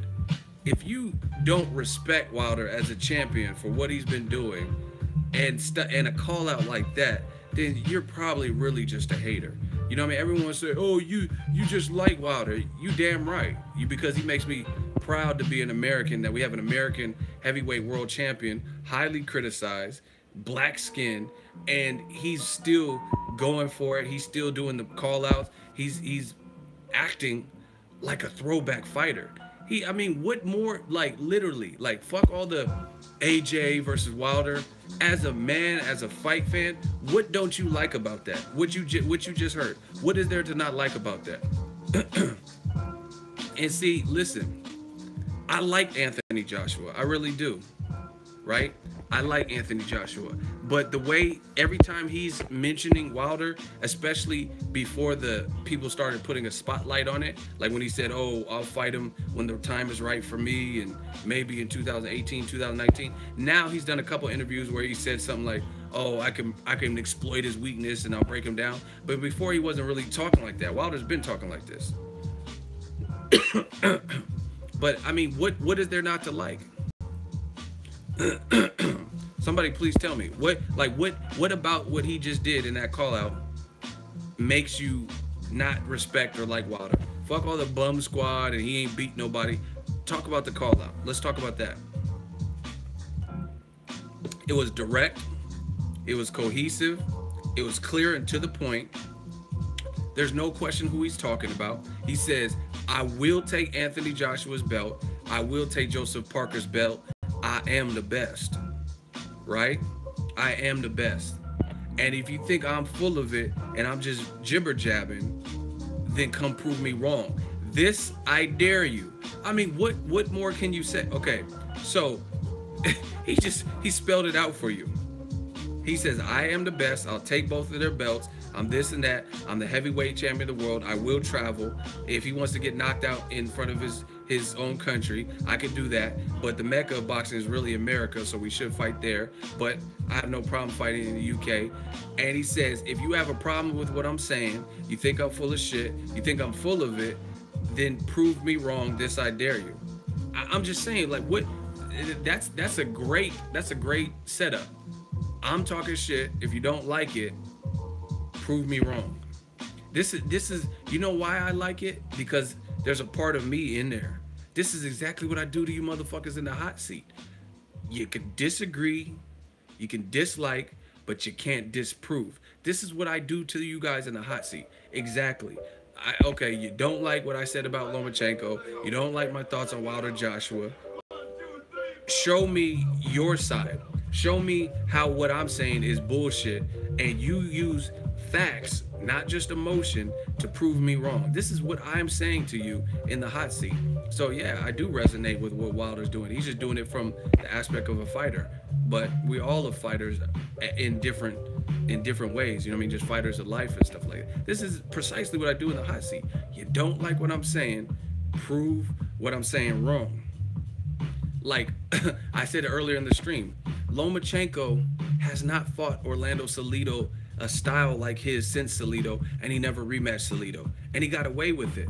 Now Salido has been through so many wars, he doesn't even look like the same fighter. So now if Lomachenko fights him, it really doesn't matter. But Lomachenko's focused on fighting Tank Davis, who has no belt, who's never beat him already, and is coming off of his worst performance of 2017. And this is what the old media accepts. But you didn't put no pressure on Lomachenko to rematch Salido. You don't like what I'm saying, but disprove what I'm saying. And like I said, there's a lot of times with black fighters, they have a close, rocky fight. Mayweather-Maidana, Mayweather-Castillo, Ward-Kovalev. Oh, you fucking monkey, you didn't win the fight. Okay, then they show you within 5-6 months that they're making adjustments, and then they could beat that person even cleaner than they did in the first time. Would you say Salido would be A-side in the rematch? No, I wouldn't say he's the A-side, but he does have some leverage in the negotiating. Like he should get comped out nicely because he's the only guy. We see how good Lomachenko is, and he's the only guy that beat him. So he's not the A-side because he's not promoted like the A-side. Versus Lomachenko is saying they're saying he's #1 pound for pound on ESPN. He's main eventing and stuff like that. So I mean, Loma's the A-side, but doesn't take away Salido should still get cashed out. But anyway, what don't you like about what Wilder, like what you just heard? I mean, look at it. I want Anthony Joshua. Maybe it's a cultural thing. I'm from America. I used to live in England, but I'm from America, and this is how Americans are. This is how Americans are. You know what I'm saying? A lot of times to the point, like if you go to New York and you cut off a taxi driver, they'll be like, you fucking asshole, beep, beep. That's how we are. You know what I mean? If you do that in New York, I mean, in the UK or something, maybe it's a different reaction. But if you come out to California, come out to New York and cut somebody off, they'll probably get at you. You know what I'm saying? You fucking asshole, beep, beep. You know what I mean? In the UK, maybe it's polite. Maybe they're like, cheerio, good day, mate. I'm like, you know what I'm saying? Like, you crashed into me with your buggy. Like, I don't know. I don't know what the response would be. But out in America, what Wilder's doing, that's what Americans do. And Joshua, I like his persona, but you got to be, Sometimes you got to fight fire with fire. And with the way Wilder and Joseph Parker are trying to embarrass AJ, I would like to see a little bit more grit from AJ. I know he has it in him because Dominic Brazil annoyed him, and he you know what I'm saying, like he got in Brazil's face and let him know he wasn't no punk. You know what I'm saying? So you know what Wilder's doing is very direct. I want Anthony Joshua. If I'm full of it, prove me wrong. This I dare you to. Like, I mean, what more challenge do you want? People keep getting caught. Listen, fear makes people do a lot of things, and we're just gonna leave it at that. Fear makes people do a lot of things, and I'm talking about the fans, right? Right? The fans, a lot of them are fearful. In the comments say, oh, chicken leg Wilder, bum squad, he'll get knocked the fuck out. But if you really believe he'll get knocked the fuck out, then why are you holding up the fight? Why wouldn't you want to see Joshua fight him? He'll get more credit knocking out Wilder than beating a mandatory like Carlos Takam, who's a last-minute replacement. You know what I'm saying? So it's just, that's what I'm saying. They're content saying it until shit gets real. You know what I mean? Just like Mayweather-Pacquiao. Mayweather will get knocked the fuck out by Pacquiao. A lot of y'all don't believe that. Y'all did never believe that. But when it was just in the fantasy realm, the imaginary stages, and it looked like they would never fucking fight each other, then you're content putting that. Pacquiao, Mayweather hates southpaws. How does Mayweather hate southpaws and he beat every fucking southpaw? See how stupid the shit y'all say sounds? Mayweather, he struggles with southpaw. He's not struggling too much because he beat the fucking southpaws. And if you look at his toughest fights, Cotto and Maidana or whoever, Castillo, they're orthodox fighters. They're not even southpaws. I think Cotto might have been born a southpaw maybe, but he really fights ortho. You know what I'm saying? So once again, it's proof that they just want to say it. That's what happens with these casuals. They're comfortable just saying the shit. When Daniel Jacobs and Triple G were in the negotiating stage in December of last year, oh, Jacobs, he's too chinny. Oh, he wants so much money because he knows he's going to get knocked the fuck out. It's to pay for his funeral. They say all this stupid shit. He wants more money to pay for his funeral. Okay, cool. Jacobs handles shit on the business side. It actually was advantageous that he waited because he got what he wanted to make the fight. The fight was made, and he gave Golovkin a hell of a fight, and he didn't pay for no fucking funeral. You know what I mean? And I thought Jacobs won and beat Golovkin. And even if he didn't win, he ended Golovkin's 23 knockout streak. You know what I'm saying? But once again, they just want, they feel better just saying the shit. Jacobs wants to pay for his funeral. Golovkin's gonna murder him. What happened to this murder? I was at the fight. I was in New York Dolo. You know what I'm saying, son? I was in New York where it gets gully. There was a snowstorm, and I didn't see this whole murder y'all was talking about. You know what I'm saying? And pay for the funeral and all that. That's what I'm saying. They just want to say it. Same thing with the Wilder Joshua. Joshua will knock Wilder's chicken legs out. Oh, let's see it then. That's it. If he does it, he does it. I just want to see it. No hate, no shade to either guy. Let's see it. You know what I'm saying? But they're like, no. Lomachenko makes Jorge Linares quit. Mikey Garcia quit. Let's see it. See, the only people that had a problem with that are the people who are trying to protect these fighters. You know what I'm saying? The people who are trying to protect these fighters. It's that simple. I ain't never said Errol Spence and Terrence Crawford should never fight, or Keith Thurman and Errol Spence shouldn't fight, or Wilder and Joshua shouldn't fight. But listen, this is how you know new media. Everyone, like, new media's on top, so you know people are gonna take shots. Oh, new media's fake and fake news and that Donald Trump shit and oh, they're frauds, all that. But listen to what I'm saying. How is it, just listen to what I'm saying. How come that new media, they say the dude that was in the hot seat, he says I only like black or Mexican fighters. That's what he said, right? Yet I was never opposed to Canelo fighting Triple G. Never once did you hear me say, Canelo, vacate your belt, never face that man, Triple G. But that's all I like is black and Mexican fighters. So why would I not protect Canelo by not putting him in a dangerous fight? Why am I not saying Canelo should never fight Charlo or Jacobs? because I want to see those fights. Same thing with Wilder. If I only like black fighters, then why am I not saying Wilder should fight Tyson Fury or Joseph Parker? Why am I pitting the two black fighters against each other and saying Wilder and Joshua should fight? Meanwhile, on the flip side of that coin, you look at it. Look at old media. Look at what they say. Watch, study the game. Learn the rules of the game. You know what I'm saying? When it comes to Lomachenko, they want to see him fight a black fighter, Tank Davis, coming off a suspect performance where he showed discipline issues and lost his title. But some of those same people, they're like, no, why should he fight Mikey Garcia? Because you like Mikey Garcia, because you like Lomachenko, and now you're forced to pick. You know what I'm saying? And they be the same ones that call me racist. But I want to see two black prime fighters, Errol Spence and Keith Thurman, Wilder, Joshua. But I'm racist. But I'm not ducking or dodging saying these fights shouldn't happen. Meanwhile, the minute you mention Lomachenko and Mikey Garcia, no! Mikey has a fight! He's fighting Sergey Lipinets. What part don't you get, you fucking monkey? You know what I'm saying? They mad. They mad. Or, you see, look, here's another example. Tank Davis is a black fighter, right? He's still developing. Him and his team haven't shown a real immediate interest in fighting Lomachenko, but most people would favor Lomachenko to beat Tank Davis right now, at least. Most people, from what I've seen in the comment sections and shit, they're like, oh, Tank has no chance. I think it could be a good fight, but a lot of people aren't giving Tank a shot, right? But a black fighter with supreme advantages like Terrence Crawford, mentioned that for Lomachenko. They're the #1 and #3 pound for pound. Let's see him fight. They're, you know what I mean? They're close enough in weight. Lomachenko's walk around weight is probably up there. Lomachenko fought Rigondeaux, who moved up 2 weight classes. So you move up and fight Terrence Crawford at a catch weight of 145 or something, right? No, you just want to see him fight Crawford. Why? Why don't you want to see that? You know what I'm saying?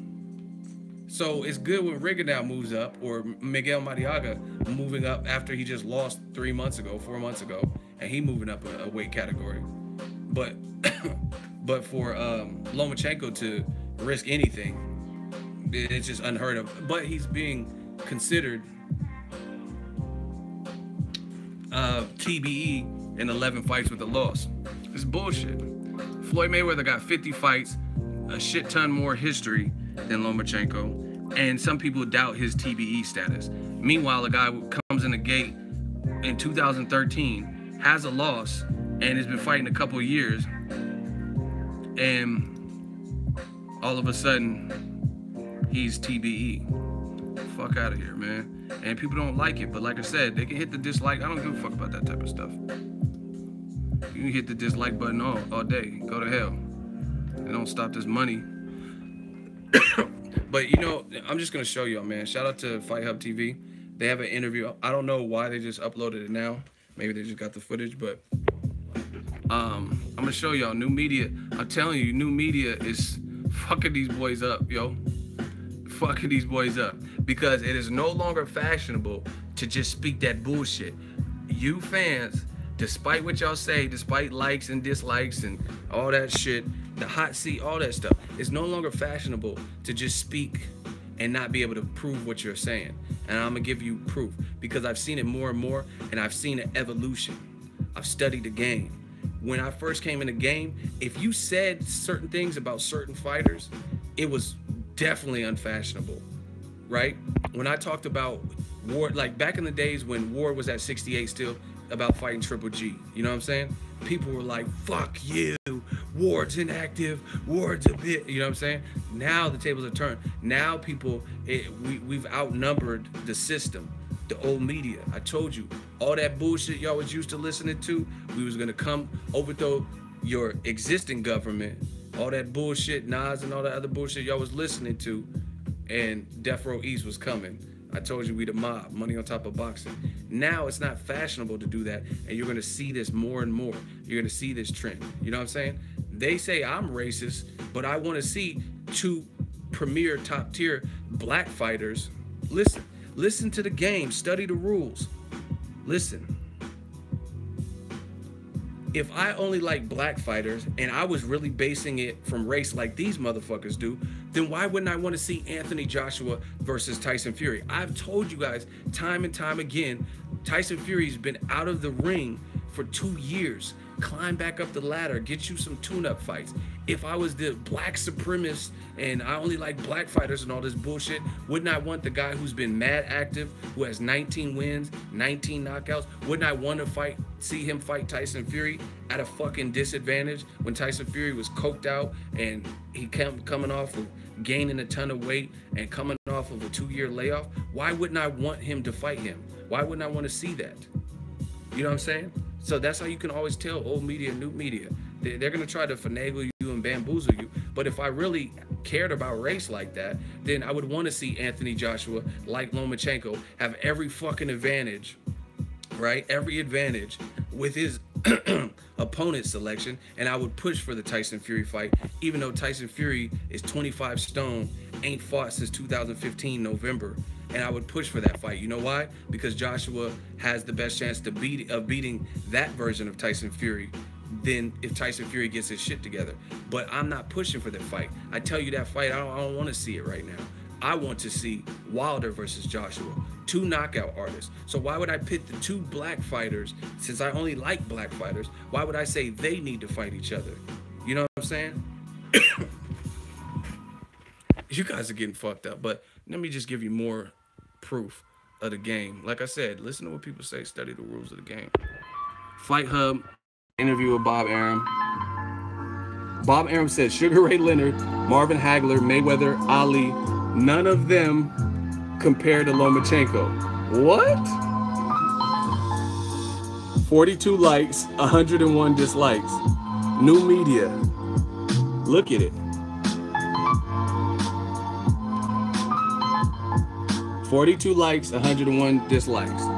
Because he said Sugar Ray Leonard, Hagler. Now, some of my videos recently have dislikes, but this is the thing. This is what I said, study the rules, study the game.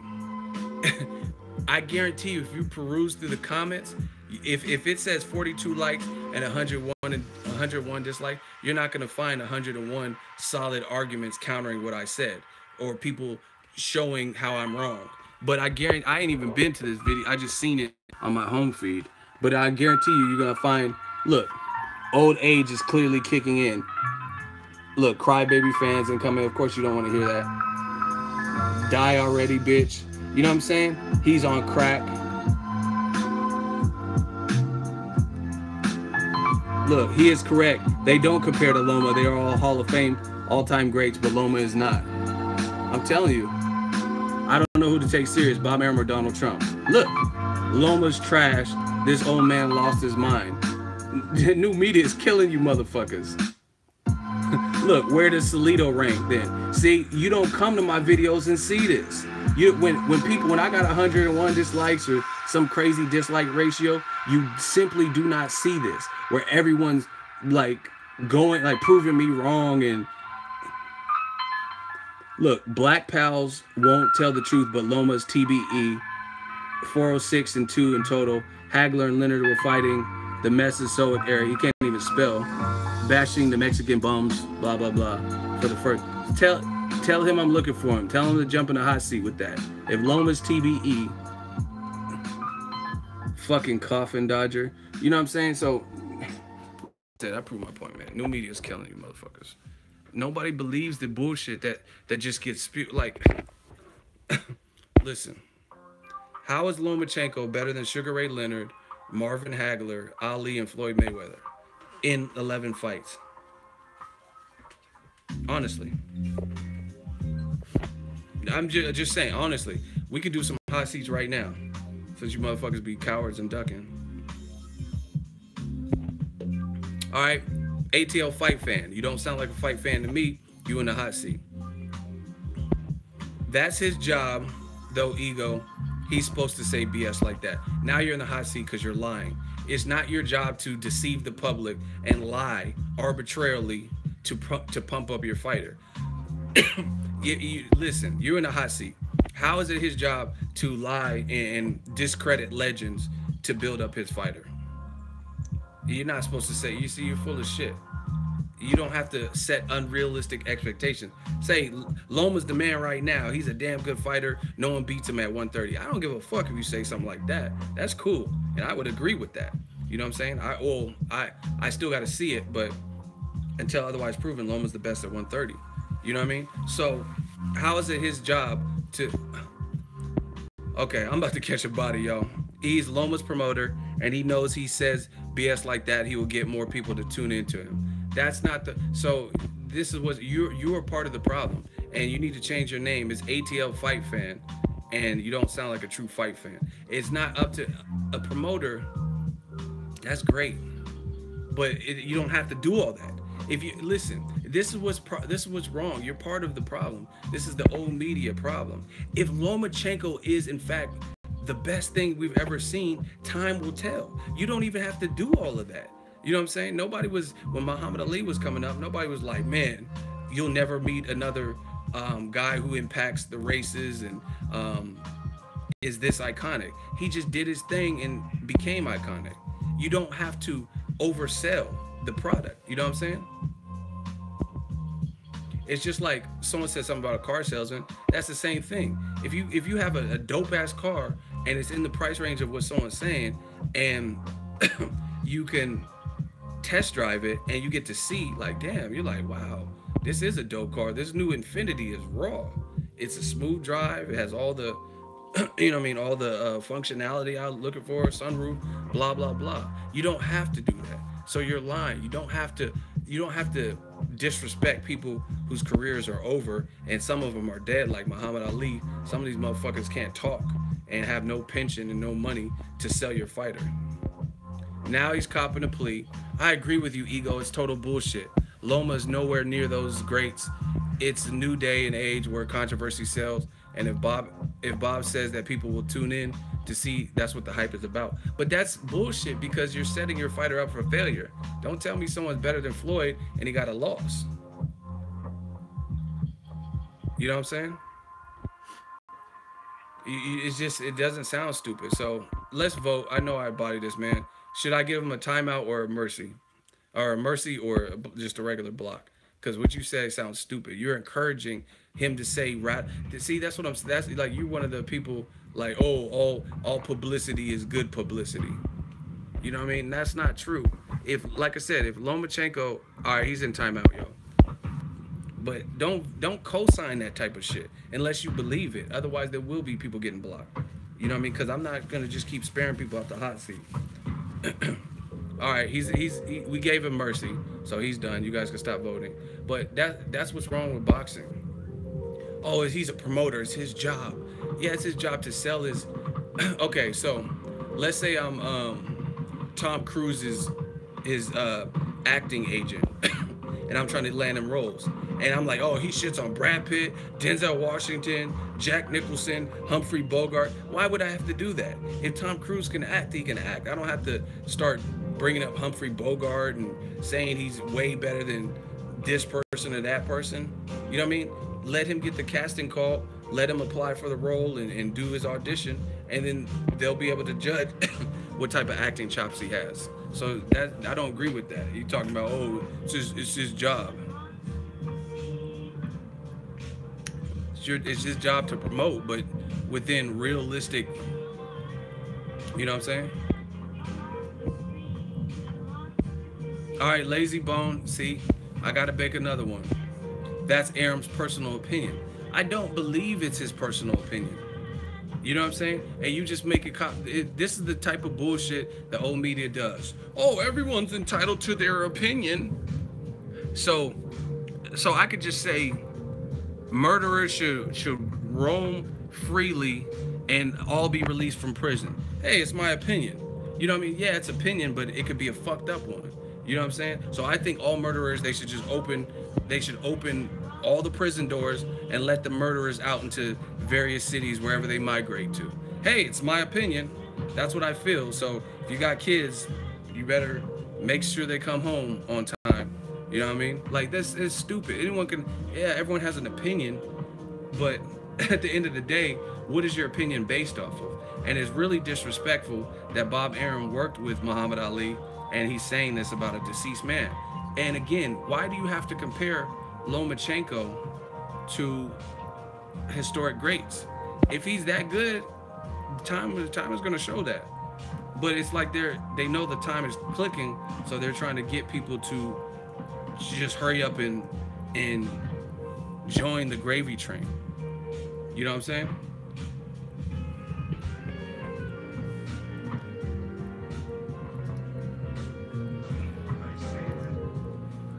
Listen. Y'all want me to body this fool?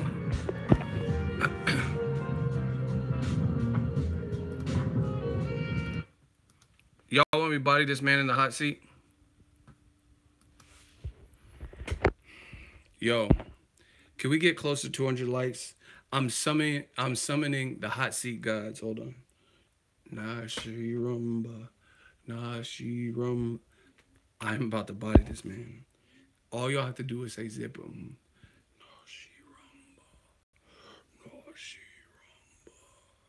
Nashirumba.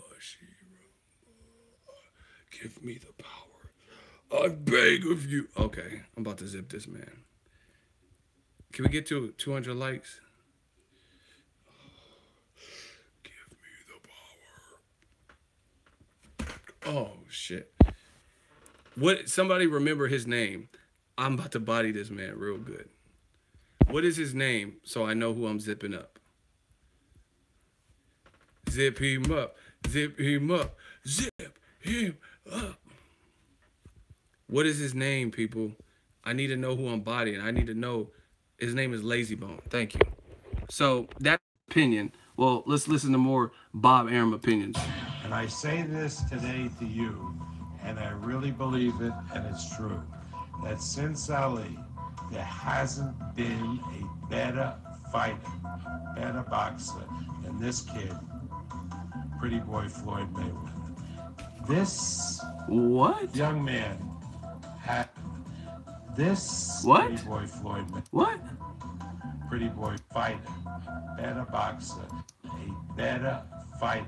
Ali, there hasn't, it's true, that since, I really believe it, and it's true, that since Ali, there hasn't been a better fighter, better boxer than this kid, Pretty Boy Floyd Mayweather. Hold on. Y'all wanted me to zip this man, and I zipped him the fuck up. So Bob Arum said out his own mouth, since Muhammad Ali, there hasn't been a better boxer, a better fighter than Pretty Boy Floyd. Now all of a sudden it's Lomachenko. Floyd bought himself out of his contract. Gang gang, ego mafia, money on top of boxing. So it's just convenient that now Floyd ain't shit. You know what I mean? ESPN probably in cahoots with Top Rank. And now they saying that Pretty Boy Floyd would get dusted by Lomachenko and get put through hell. But you guys heard, look, this should say Bob Arum exposed. Like, what the fuck? Hasn't been. Hold on. And I really believe it, and it's true, that since Ali, there hasn't been a better fighter, better boxer than this kid, Pretty Boy Floyd Mayweather. This young man has the technique and the ability, which puts him, in my book, ahead of such greats as Sugar Ray Leonard. Oh, Ray Leonard? Roberto Duran? Hagler? And all the other great fighters that I've seen in my career. Hold up. Y'all want me to zip this man? So not only did you compare Floyd to Muhammad Ali, if his mama names him Muhammad Ali, I'm gonna call him Cassius, right? Fast forward, everybody fast forward. You motherfuckers is getting bodied. Bob Arum, Leonard, Hagler, Mayweather. Now Mayweather's included. Ali, none of them compared to Lomachenko. So first, none of them motherfuckers compared to Floyd. Floyd buys himself out of his contract, runs through your cash cow, Manny Pacquiao. He's gonna bite me. Yeah, he's gonna bite you, and he's gonna limit you to landing 71 punches. And now all of a sudden, this is what we have here. Exhibit A. Get this man a body bag. He doesn't. One of my mods, get Lazy Bone, because he was far too lazy to fuck with me in the hot seat. Get him the fuck out of here. He doesn't even deserve to be in the remainder of this stream to listen to the rest of my points. Christian Boswell is a fucking shooter. He's a shooter. I'm telling you, my mods be shooters. They know when they have you in the scope. Oh shit. So like, come on, miss me with this promoter shit. Technique and ability, which puts him in my book ahead of such greats as Sugar Ray Leonard. Oh, Ray Leonard?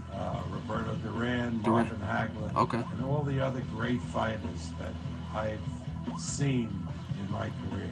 But there is nobody that combines all the skills of Pretty Boy Floyd. All these Puerto Ricans to Las Vegas.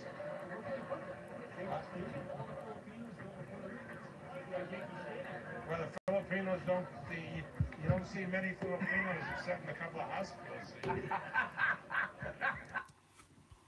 Oh, that Filipino shit was about. But y'all get the gist of it. Shout out to Super Chat, Holland Future. He said, I just sent Lazy Bones to the crossroads. And they're gonna miss everybody. And they're gonna miss... Why they kill my dog? And man, I miss my Uncle Chuck. They shouldn't be gone in front of his home when they didn't do nothing wrong. I sent that boy to the crossroads. Get him the fuck up out of here. Little bootin' guys got him. And they're gonna miss everybody on the road. Look for what was that. It can't be over. Well, it must be close to the Armageddon, Lord. You pull out my west and you tell me, pull out my stress and the... Oh my gosh. Let me send these motherfuckers to the crossroads. This shit is too easy. Call me Ego Bone, man. I'm the boneyard. I'm sending these dudes to the boneyard.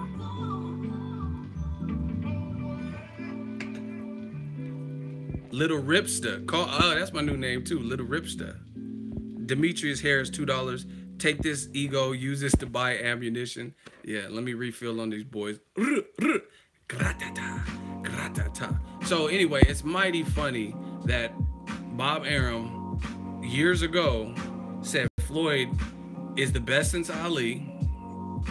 He says Roberto Duran, Hagler, Hearns, all these people, Sugar Ray, he has the best technique, better than all of them. And now he's saying that about Lomachenko. But see, this is the point. When he said that, that was around the time when Floyd fought Judah, when Arum said it. And Floyd had already beat Arturo Gatti, Manfredi, Diego Corrales. So that actually makes sense. But Lomachenko, shout out to white privilege, he's expedited. He has 10 fights and a loss, right? And he's already being compared with that. Get the fuck out of here, man. I'm body bagging all of y'all. Y'all want to like beat on your chest, step up in this fucking hot seat right now. The shit's hot and ready like a Little Caesar's pizza. That's all you gotta do. You know what I'm saying? So it's bullshit. Floyd Mayweather, and we're gonna get to the bottom of it because you know I like my facts. I like my facts to be on point with it.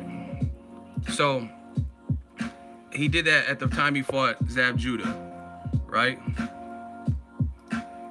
We gonna get to it. All right.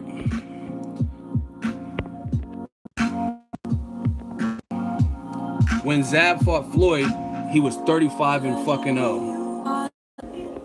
35 and 0. Lomachenko is 10 and 1. Get the fuck up out of here. And this is not saying Lomachenko is not good, but when you start making them comparisons, you going at Ego's army. Because to me, I gotta keep seeing greatness just like any other legend. So Floyd gotta be 35 and 0. And hold on. So this is who Floyd beat before that statement was made. Guys, Charmbe Mitchell, Arturo Gatti, Henry Brussels, DeMarcus Corley, Philip Nadal, Castillo twice, Jesus Chavez, Diego Corrales, Emmanuel Augustus, right? And Gennaro Hernandez. Those are like the major people that he had beat up at the time when that statement was made. right? Lomachenko. He beat Rigondeaux, 2 divisions smaller, 37-year-old, right, who moved up in weight. Nicholas Walters, good name, but is he a Hall of Famer? You know what I'm saying? And he was coming off a long layoff, and he gained a lot of weight in that offseason. Gary Russell was 24-0 when he fought Lomachenko. Really hadn't fought anybody, right? So what are we really saying? But Floyd, that's what they get mad when you talk about the black struggle or the black experience, but you see it. Floyd had to fight all those names and be 35-0 to get this illustrious Ali, Hagler, Hearn, Duran comparison. But Lomachenko 10-1, and he get it immediately off rip. Funny how that works. And Floyd had to move up multiple weight divisions. By the time Floyd fought Zab Judah, he was at Zab Judah was at one as welterweight, I guess. So he had moved up 4 divisions. Lomachenko moved up in his 2nd division and has 1 fucking belt. How many belts had Floyd collected at the time he fought Zab Judah? Get these dudes the fuck up out of here. And you guys are telling me, oh, it's a promoter. That's what he's supposed to do. No, you don't have to disrespect. Listen, I keep saying this. Lomachenko's good. He's a good fighter. No disrespect to him, no shade to him. You can say he's the man at 130 to otherwise proven, but you don't have to. Why bring legend? That's what I'm saying. You're trying to fast track him to the point where it's not even realistic. You know what I'm saying? Like, I'm realistic. Like, I'm a lifelong 49ers fan. My older brother, my brother, and my dad are Niners fans. Jimmy Garoppolo is looking like he's a franchise quarterback for my team. He's undefeated since he started. He doesn't probably know all the plays, but he's a playmaker. He's very calm, composed, and he's been helping my Niners out. You can see the morale shifting. But I would never say that Jimmy Garoppolo is better than Tom Brady or Joe Montana at this point, or even Steve Young, because Dan Marino even. The reason being is because those guys, Brett Favre and all these guys, continually prove their worth. Blood, sweat, tears, injury. I wouldn't say he's better than Aaron Rodgers. Not that he doesn't have maybe a capability of surpassing some of their records or maybe even being greater than them. But see, I'm a realistic sports fan, you motherfuckers. So even though he's on my team, the 49ers, I want him to succeed. And I noticed the improvement and how good he's doing per just starting. It's still too premature to compare him to an Aaron Rodgers or Steve Young or whatever. But this is what they're doing with Lomachenko. And when a motherfucker like me sets the record straight and explains that, then I'm the hater. I hate Lomachenko, even though I put people on Lomachenko before people even knew about some fucking Matrix and all this high tech and all this extra shit. You know what I mean? Shout out to Kennedy Linder, True Ego Media, True Ego Army. He says longevity. That's it. You look at like rap. LL Cool J has been doing this since the 80s. And he's still acting. He's still, you know what I'm saying? He's still around, right? He has timeless songs. Tupac, Biggie. They died in 96, 97, like, and it's 2018 almost. And their music still lives on. You could still bump a Pac. You know what I mean? They still play California Love and all his hits. Same thing with Biggie, because it's timeless. If Lomachenko, when it's all said and done, when it's written, if what he's doing is epic greatness, then it's going to happen. You don't have to start comparing him to this person in 10, 11 fights. You don't have to do that. You know what I'm saying? Let's see it unfold. And let's see the best possible challenges. Everyone keeps saying, oh, you're protecting Tank. No, I'm not protecting, but I want to see Lomachenko in a fight where I feel a guy has some momentum and not everything stacked against him. That's what I do want to see, because those would be steps towards proving your current greatness. You know what I'm saying? And that's that simple. My suggestion is simple. Well, all Ali, Duran, Floyd, all these fights aren't really realistic for Lomachenko. They're just not. These guys are retired, dead, different weight divisions. But what is realistic, I told you, everybody tell Lomachenko to get a plane ticket to San Antonio and go to Mikey Garcia's fight and then pull up. Mikey pulled up on you in the green room, right? Pull up and let him know you want that wreck. You know what I mean? Honestly, if Joshua came to a Wilder fight, that would have been big. Like I wish Joshua came to the Deontay Wilder-Stavern fight. That would have, you know how epic that would be? You know what I'm saying? If Joshua got in the ring with Wilder immediately after he knocked out Stavern, that would be classic boxing shit. You know what I mean? I remember when Floyd beat Marquez, I think it was, and Sugar Shane Mosley, he was like interrupting, and Floyd was like, no, he's like, no, don't be disrespecting me, and it's my time, my interview. And Shane Mosley was like calling for the fight, even though Mayweather had called him out years before. But that's still classic. That's classic shit. That's classic boxing moments. So I think Lomachenko should do that. I mean, remember people when Luis Ortiz and Wilder were in the same ring together, or when Gamboa and Mikey Garcia got in the ring together and it looked like they were gonna fight, even though it never happened.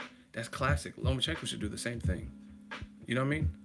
Be like, damn, Bob Arum's putting all this pressure on me. He's saying I'm Ali. I can't fight Ali, rest in peace.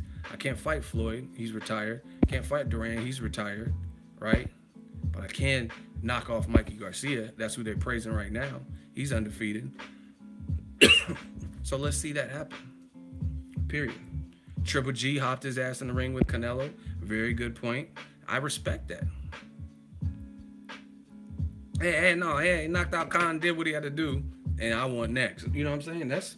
That's real fightership. And then that'll show how vested Top Rank really is. See, this is like, you know what I'm saying? They're trying to treat Lomachenko like some Weapon X shit. Like, it's the best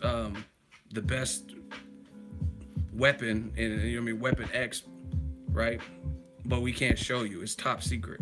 You know what I'm saying? If Lomachenko is the future gonna tell us all of what Lomachenko is or isn't.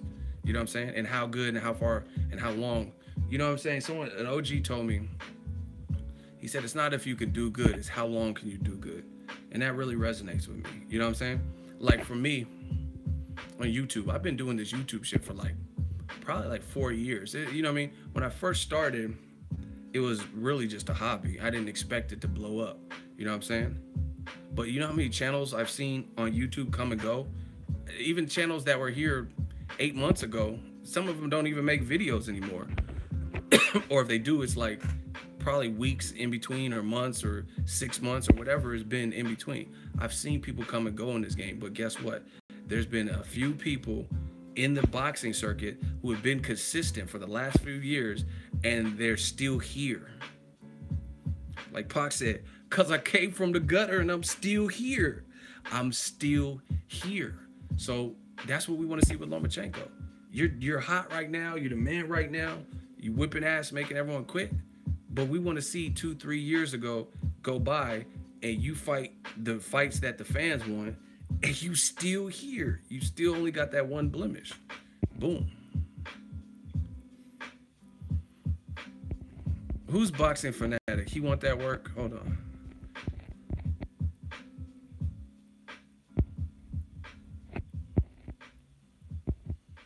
Yeah, man. Like, and I'm telling you, if mark my words, and if I listen, if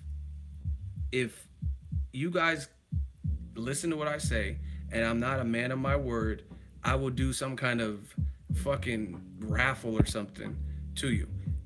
If Mikey beats Sergey Lipinets, becomes a champion at 140, then drops back down to 35, and Lomachenko makes him quit at 135, I will give 100% full unadulterated credit to him. But it has to happen in that order. I'm not saying if Mikey loses to Lipinets, or if they fight 2 years from now, that doesn't matter. And I do think Mikey will beat Lipinets, so that's a good sign. So basically what I'm saying is, if Lomachenko fights Mikey Garcia next, the guy he called out, don't blame this on me or say, why should Loma move up? He said he was willing to move up, and he has plans of moving up, and he called out Mikey Garcia. So there will be no sympathy. There's no sympathy when you called out a man, just like people didn't have sympathy, including me, when Rigondeaux was calling out Lomachenko. You called it out, you got what you asked. Like when Hank Lundy or De'Aaron Jean fought Terrence Crawford, And he was like, they were saying they wanted. Did you get what you was looking for? So let's see it. And see, that's what I'm saying. All that the promoters be doing that fast talk. But if you're from the streets and you know how to hustle and you've been around that, people from California, people from New York, no disrespect to other areas, but those are fast-paced environments. Like, you know, they say New York minute. You know how to finagle. If you're from California, at least the Bay Area, and I know my people in LA know how to hustle too. You know what I'm saying? Or New York, you know when someone's like a con artist, when someone's trying to sell you some shit, some hot shit, some stolen shit. That's what these promoters do. If you're from a fast-paced, fast movie, you can already tell. Like, I remember one time, this dude pulled up in the truck. He's like, "Oh, we're supposed to deliver these electronics and all kinds of shit like that, and they canceled the order, so we gotta sell them." Like that, this shit sounds suspect. And it's all generic sounding, you know what I mean? So you can always tell that. That's what these promoters do. Is that bow, bow, bow, bow, right? And this is the thing. Bob Arum's saying that Mikey Garcia will quit. Let me watch that. Let me watch Mikey Garcia quit. You know what I mean? If you really want to sell Lomachenko, stop comparing him to Ali, someone who's deceased. You know what I mean? Stop comparing him to Floyd, someone who he never fought. Right? Make something that's actually true. You say he can make Mikey Garcia quit. We can actually see that. We're not going to see Roberto Duran. They making movies about him and shit. With Usher. You remind me of you know what I'm saying? They're making fucking Usher movies. So clearly Roberto Duran, you remind me of a girl. He's not going to come back and fight Lomachenko. But Mikey Garcia, now that's something that can happen. So since you made the statement, make it happen. Fuck purse splits and he wants too much. That's, you know what I mean? That's, hate to say it, but I see this a lot with Top Rank. Oh, Broner wants so much money. Danny Garcia wants too much money. He's out of his fucking mind. He's not out of his fucking mind. He wants to fight Pacquiao, but he wants to be compensated for it. You know what I'm saying? Mikey Garcia, if he's making a pretty penny with PBC and he's gonna fight a good fighter like Lomachenko, you want to get cashed out. It's stupid. You know what I mean? So make these fights a reality. I'm sure Mikey versus Loma on ESPN will do great ratings. If you put that in the West Coast, I guarantee you the West Coast will be out. Lomachenko trains in SoCal and Mikey trains in SoCal in Oxnard. How is that not a big fight? Put it at the Staples Center, put it in Vegas. I mean, who's anti this? In my opinion, this is just me. I think Mikey Garcia versus Loma right now, with all things considered, would be a bigger fight than Gervonta Tank Davis. Bigger fight. Because Mikey's been at a high level for a while. He got a lot of exposure with Ellie and stuff like that. So people are in tune with what's going on. But you see Lomachenko, he keeps calling out Tank Davis. And they say, oh, hey, you're protecting Tank. I'm not protecting Tank. If they want to make the fight, they can make the fight. I'm not going to. If I was protecting him, I would call Leonard Ellerby like, don't you make that Tank fight when they're in the middle of negotiations. That's protecting someone. I don't give a fuck if they make the fight or if they don't make the fight. You know what I'm saying? I'm just saying, let's see Tank get a belt again. And then it'll be, now if you kick his ass, it'll be worth it because you actually fought a champion again. You know what I mean? And you're unifying, you're a step closer. But I think, honestly, my honest opinion, Mikey Garcia is a way bigger fight. To me, is a way bigger fight than Tank Davis. But they keep pushing for the guy who's coming off a performance that wasn't greatest. Listen, if Mikey Garcia goes and ices this man, Sergey Lipinets, at 140, that'll be Dejan Zlaticanin, knocked the fuck out. I was there. That'll be Broner getting totally outclassed majority of every round. I was there. And then I might go to San Antonio if y'all really want. You know, we get some super chats. I might have to cop that plane ticket, right? So if he goes in there, that's 3 consecutive performances, not even including Elias Rojas tune-up shit, right? 3 consecutive performances where we have to be like, okay, wow, Mikey Garcia is on fire right now. You know what I'm saying? Versus Tank Davis, he had 2 really solid performances, and then that third one was not the greatest.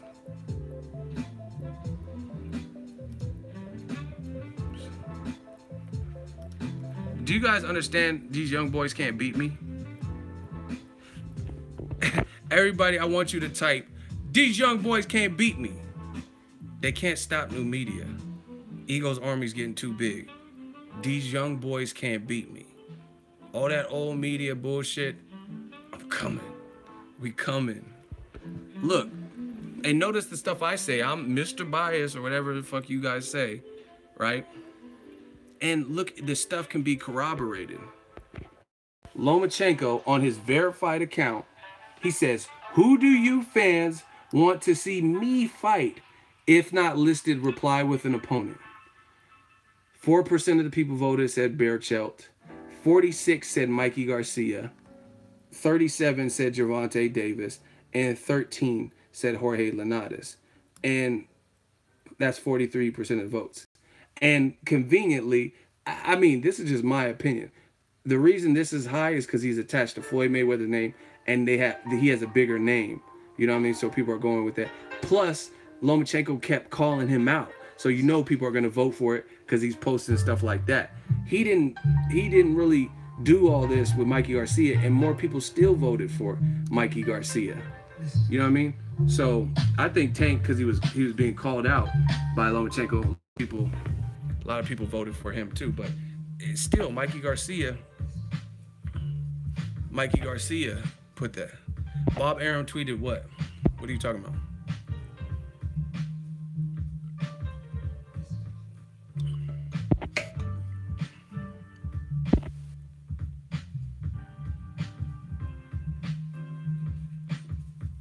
Mikey gonna apply pressure. He said Top Rank gonna lowball him. Then Mikey gonna offer Loma. What about Crawford? What do you want to know about Crawford? See, listen. Joystick cast, you making shit up. I don't see Mikey doing business with Arum again.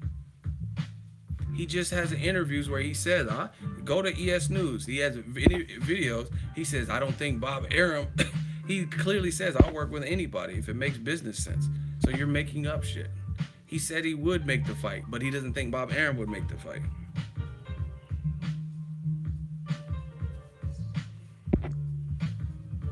Why didn't Crawford stay at 140 longer to fight Mikey? Because he beat him in the amateurs. Listen to how stupid what you're saying. Venom's finest. This shit is not Venom. That sounds stupid. So Crawford beat Mikey in the amateurs, I think twice. And you want him to be undisputed and stay at 140 for Mikey Garcia when there's no guarantee that he had Garcia coming next, him being with Top Rank, and Garcia really had been fighting on Showtime, right? So why not? He's going to a stacked division. Who gives a fuck? You making it like what Crawford is doing. That fight would have made big money, bro. Okay, well, tell you what, since you want to keep saying stupid shit, Mikey Garcia called out Cotto at 154, so then Mikey Garcia can fight Crawford at 147. And he's going to be a new face at 147. So the fight can still happen. If you could call out Cotto at 154, then why can't you fight Crawford at 147? So it's not the end of the world because Crawford moved up. Plus, Crawford is running towards the fire where it's a stacked division. You trying to make it like Crawford did a bad thing as if he ducked Mikey Garcia.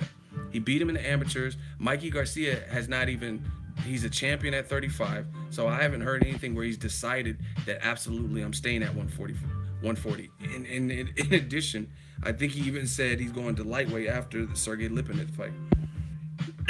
So you sound retarded. Shout out to Anti-Venom. We defanged him. Real easy, like. You're making it sound like Crawford ducked him.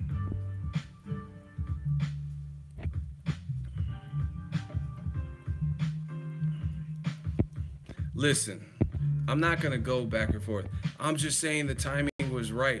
The timing is not right because Garcia has like 2 fights at 140, and we don't know if he's going to stay at 140 because he's a belt holder at 135. So what is Crawford going to, let's say he's struggling to make weight or is making it harder. Was he going to just stay there and hope he gets the Mikey Garcia fight? No, he's going to go about his business. If Mikey, like I said, I just already schooled you.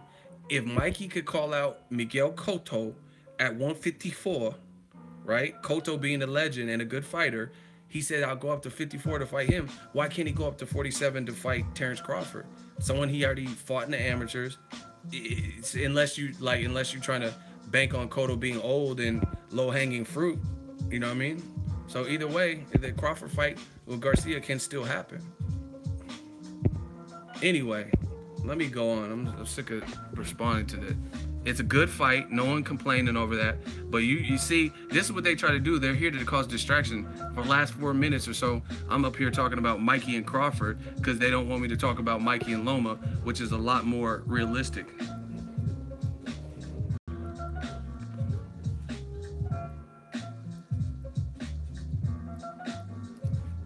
See, that's how they try to distract you from that's how they try to. He knows Cotto is old and Crawford is a young guy. Well, then that's his fault. If you can call out a man at 54, then it's open season. You should be able to fight someone at 47. End of story. Case closed. See, I mean, that's the same thing with Lomachenko. You calling out Tank Davis with no belt at 130, coming off a bad performance, but you're not putting that same pressure on Mikey Garcia because that would force you to be at somewhat of a deficit moving up 5 pounds. You know what I mean? So it's all strategy. People are going to call out who they think is low-hanging fruit a lot of times. And then people like Deontay Wilder, and people like Deontay Wilder, he's not looking for low-hanging fruit, at least from what he's saying. He's saying, I'll fight Luis Ortiz. I'll fight Joshua. And then now they're saying, oh, you don't deserve it, bro. Errol Spence, he's not looking for low-hanging fruit. You know what I'm saying? He says Jeff Warren can get it the same way Keith Thurman can get it. I'll fight Crawford. You know what I'm saying? So we got to start respecting that in boxing. The people who are actually doing that and testing themselves. We working. What else do y'all want to talk about? I got about a couple more minutes. I'm about to get out of here.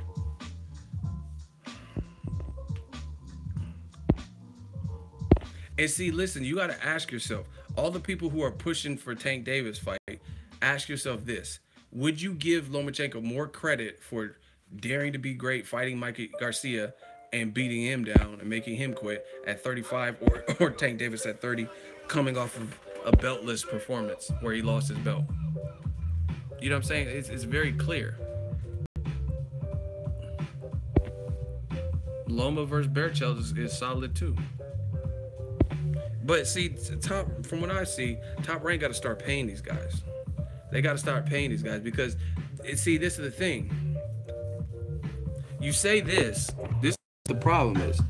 Bob Arum, Sugar Ray Leonard, Hagler, Mayweather, all of them, none of them compare to Lomachenko, right? So you say no one compares to Lomachenko, then if he's better than Ali and all these Jesus and Moses, all these people or whatever, then why do you not get proper payment? You know what I mean? Why is Walters getting $300,000 and Rigondeaux's getting $400,000? That's what I'm saying. Like they're trying to bamboozle the public with Lomachenko. He's good. This is not against him. This is not shade to him. He's good, but they're trying to make it like he's this super megastar, and he's not. If he was, then people would be getting probably better paychecks, at least the better names like Walters and Rigondeaux. They would probably get better paychecks. Like Anthony Joshua, no one's comparing him to Ali, Mayweather, and all this extra shit, but he's a proven bankable star. So Joseph Parker, I will bet $1,000 right now for the first person that proves me wrong. If you can prove factually that Joseph Parker, if he in fact does fight Anthony Joshua, gets less than Rigondeaux got to fight Lomachenko. So if he's getting less than $400,000, I will give that person who presents the factual information showing Joseph Parker getting less than $400,000 to fight Joshua, I will give you $1,000. That's how confident I am. $1,000 fucking dollars. I mean, who doesn't want money after the holiday? But I know you're not going to be able to prove that because we know Joseph Parker is getting more than fucking $400,000. Let's go, man. So once again, they're saying, Eddie Hearn's saying Joshua is a star, but guess what? His opponents are getting career high paydays. Lomachenko fought Rigondeaux. That was not Rigondeaux's career high payday. In fact, 4 years ago when he fought Nonito Donaire, He got more money than that, almost double what he got to fight Lomachenko. So once again, if Lomachenko is bigger than Ali and all this extra shit, ego, they do compare him to Ali. What is this PayPal? I don't get it. Anyway, Joseph Parker is not getting 400,000. I promise you that. It's just not gonna happen. So Top Rank gotta kind of get the money right with these fighters. You know what I mean? Rigondeaux fought a fight moving. Look, he didn't even have to move up 2 weight divisions for Donaire and got paid almost double. When he fought Lomachenko, he moved up 2 weight divisions at an older, more advanced age, and he got like half of what he got for Donaire. So you guys do the math. I'm from the Bay. You know what they say? Pay like you weigh. You know what I'm saying? So if Lomachenko is better than Ali, Floyd May. See, same thing with Floyd, right? Floyd Mayweather fights motherfuckers and they well off. Robert Guerrero got a cool, I think he got like 3, 4, or 5 million. You know what I'm saying? Maidana got paid so well off the Floyd fight, he quit. He says, hey, fuck boxing. I'm gonna get fat and retire. Fuck y'all motherfuckers. You know what I'm saying?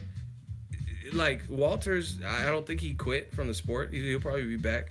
He was actually supposed to come back on the Crawford and Dongo card, I think. You know what I'm saying? So, you know what I mean? People fight Pacquiao. Bradley fought Pacquiao 3rd time, and he quit. He, like, retired. Ain't nobody fighting Lomachenko and then retired. Jason Sosa just fought Gamboa. You know what I'm saying? Shout out to Narcos Maidana. So that's what I'm saying. They keep building up Lomachenko. He's good, but you making it like he's better than Ali and Floyd. Floyd, you fight Floyd, you probably get a career high payday. You fight Lomachenko, you're not. It was, you know what I'm saying? Was Jason Sosa getting like touching $1 million to fight Lomachenko? So he's not this big star that they're trying to make it. They want him to be that star so bad, but I mean, the proof is in the pudding. Is if you look at Lomachenko's last, and these are factual things you can back up. Look at Lomachenko's last 6 fights and look at the seating attendance and look at Golovkin's last 6 fights. And I promise you, Golovkin has sold more seats. When Golovkin was fighting Lemieux and Jacobs, those fights did like 18 to 19,000. I was at the Jacobs fight and it was lit like a motherfucker, right? When Golovkin fought against Dominic Wade, I was at the Forum and it did like 16.6. You know what I'm saying? 16,000 people for a guy like Dominic Wade. You know what I mean? Who was not even a big name. Lomachenko's not drawing those types of numbers, yet he's being promoted probably more than a ton of people. You know what I'm saying? He's getting all this push, and he's still not the superstar that y'all want him to be. It's funny how that works. And that's what I'm saying. That's why it doesn't make sense to do. You can't rush this type of shit. You know what I mean? You can't force feed the public, and then all of a sudden they're like, oh, hey. Just because you said it, it must be true. That's not how it works.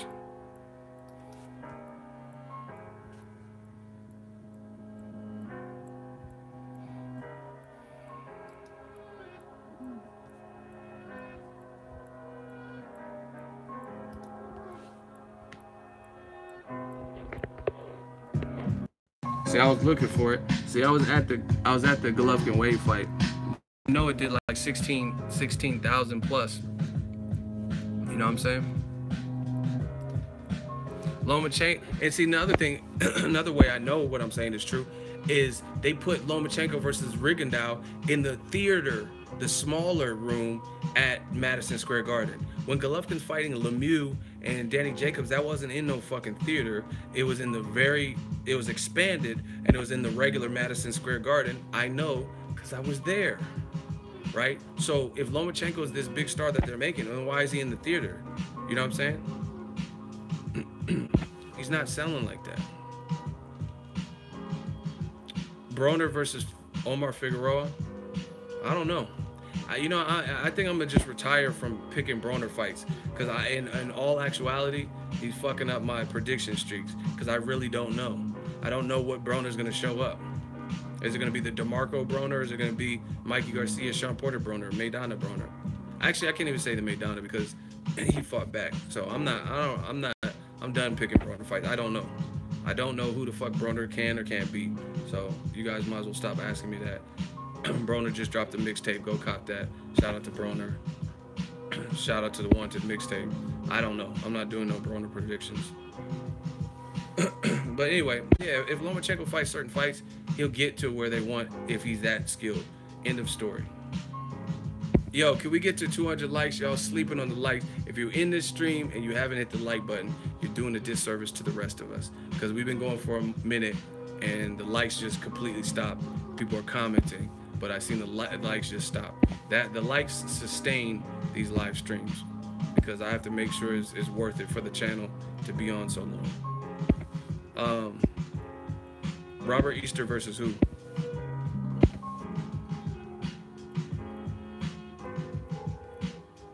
Did you talk about Pacquiao's next fight? I don't know who he's going to fight, but a rumor was Mike Alvarado, which I don't want to see. Listen, Pacquiao, you've done great for the sport. You've done great for your country. If you're fighting the likes of Mike Alvarado, right, then you should just retire. Go into politics and have classes and shit like that. But who's checking for that? If that fight would have happened after Alvarado beat Rios, when he won. See, that's funny. Pacquiao did get knocked the fuck out by Marquez, but he fought Brandon Rios coming off a loss, and Mike Alvarado beat him in the rematch. So instead of fighting Mike Alvarado, who most people would probably say Pacquiao still would have beaten, even coming off a knockout loss, he fought the other guy coming off a loss. You know what I'm saying? But I'm not trying to see no Pacquiao Mike Alvarado. This is, I mean, really? Like Jesse Vargas, I wasn't even trying to see that fight. But I respect Jesse Vargas, and he was at least a champion. What has Mike Alvarado done in recent memory? Like, the last big name he fought was Brandon Rios, and he quit in that fight and got stopped. And then before that, he lost to Juan Manuel Marquez. Before that, he lost to Ruslan Provodnikov. You know what I mean? And then the people he fought in between, none of them were big fights. Yeah, so like I said, Pacquiao just set up them a GoFundMe account or some shit. Or them 222 classes. Teach people how to box, but I'm not trying to see Pacquiao. That's crazy. Listen, if you, the old media is getting fucked up because all the bullshit that they said back in the day always comes back to bite them in the ass. Listen to me. If Pacquiao fights Mike Alvarado, right, and you had the audacity to get mad at Floyd for fighting Conor McGregor or Andre Berto, kiss my ass. Get the fuck, kiss my ass. If you were mad at the Berto fight, then if Pacquiao fights Mike Alvarado currently, you need to, you know what I mean? I want to see this. I want to see this criticism. Don't tell me, oh, but Pacquiao, he's done all he's needed to do and he's a legend. No, Floyd's a legend. And you was mad at the Berto and Conor fights. Don't tell me that. I would rather see Pacquiao fight Berto than Mike Alvarado. I mean, what's Mike Alvarado's best win at welterweight? Honestly, I don't even remember. I can't even think of no welterweight wins. Like a big win. Y'all think I'm bullshitting. I rather would see Andre Berto and Pacquiao. Or Sean Porter. Why not him? I'd rather see Pacquiao versus Adrian Granados. You know what I'm saying? Somebody. But this is how y'all could tell. Old media, they just disappeared. Like when they say shit, oh, Floyd, they were really talking about Floyd ruined his legacy by fighting Berto and Conor. So we'll see. We'll see who Pacquiao fights in April. And it's not looking good. Errol Spence, we know he's not fighting Errol Spence. Right? Errol Spence versus Danny Garcia. I mean, Errol Spence is fighting Lamont Peterson. And if Pacquiao fights in April, I doubt he'll fight the winner. I think Errol Spence probably wins Lamont Peterson, so I know he's not fighting him. Danny Garcia already has a fight with Rios, so he can't fight one of them, and he already beat Rios. Keith Thurman is probably fighting Jesse Vargas, and Pacquiao already beat Jesse Vargas, and I know he's not trying to fight Thurman. So honestly, who is he gonna fight? Amir Khan's talking about a tune-up in March, so I doubt he's gonna fight Pacquiao. Crawford is fighting Jeff Horn likely. Who's Pacquiao gonna fight? That's why you see it in the title. Listen, Pacquiao before he lost to Jeff Horn wasn't trying to see Crawford. So why the fuck after he loses his title and gets beat by Jeff Horn, why is he trying to fight Crawford now? Don't see it. Sean Porter is a likely person that he could fight. I can't think of anything. Wow, someone said Konstantin Ponomarev. That's terrible. Especially when he ducked out on the Errol Spence fight twice. But who is Pacquiao gonna fight? Maidana's retired and fat and selling drugs.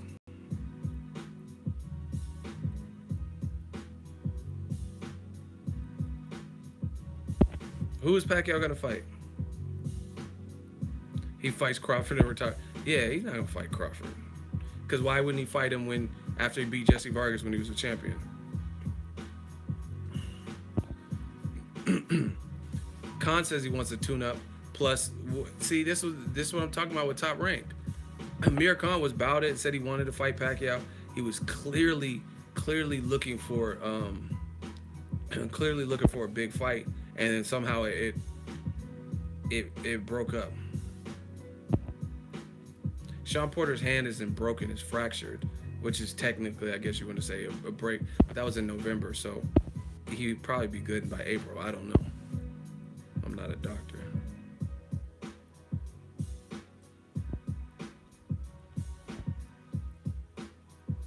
Jose Benavidez, where has he been? See, and that is, I doubt that, because Benavidez got shot in the leg, so I think he's kind of been MIA. And man, if Pacquiao fight Mike Alvarado or Bradley Skeet or Gary Corcoran or one of them motherfuckers, like, just hang them up. Pacquiao versus AB is not the greatest because AB just got beat by Mikey Garcia and lost majority of the rounds, but shit, I mean, it'll sell, so I would like that better than Mike Alvarado or Bradley Skeet. Oh, Skeet. You know what I'm saying? I'm not trying to see that. Bradley Skeet. You know, Saddam Ali wouldn't be bad. If Saddam Ali maybe fights at a catchweight or if he comes back to 47. Because I think he looks kind of small for 54. Shout out to my dude, World Kid Ali. That wouldn't be that bad. That'd be a cool fight. Saddam Ali just fought Cotto and beat him. You know what I mean? Talk about Superman. Who's that? Adonis Stevenson? What am I supposed to be saying about him?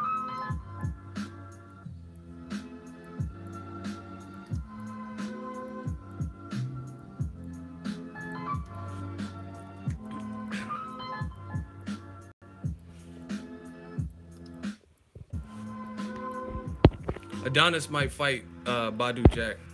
Yo, I'm about to get out of here, man. Y'all some late night fiends for this boxing shit.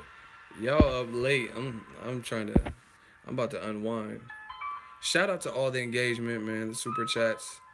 Ego, I got a serious question. You better hurry up because I'm about to get off. Ego Army up late. Y'all night owls like me. Whoever said I got that question, you better hurry up because I'm about to get out of here.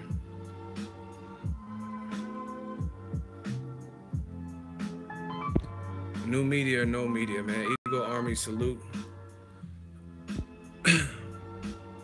How many fights does it take to get acclimated to a division? It's kind of a loaded question.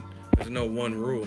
You know what I mean? Because Andre Ward, he's so good that he fought Sullivan Barrera his first fight. That's a dangerous fight for a first fight at light heavyweight. And then by his third fight, he's fighting Kovalev.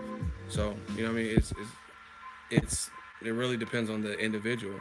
Like Crawford, he's going for a title shot in his first fight, most likely. I like Pacquiao's dude and Kajas or whatever his name is, and he signed with Top Rank. That's a good look. I want to see more of him. He beat Mick Connelly's brother. Y'all want me to go to San Antonio? Y'all want me to go to Errol Spence versus Peterson? Or y'all want me to go to Mikey Garcia's fight in Texas? Or Danny Garcia Rios?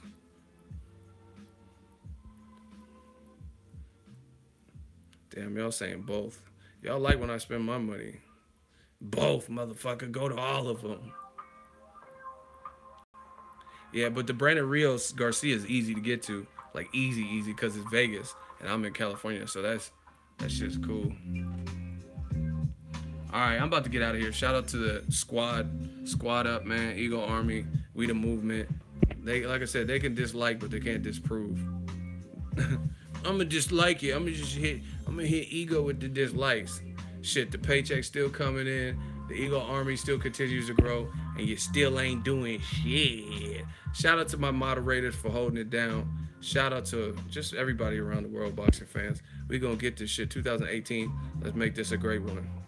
Peace out, y'all.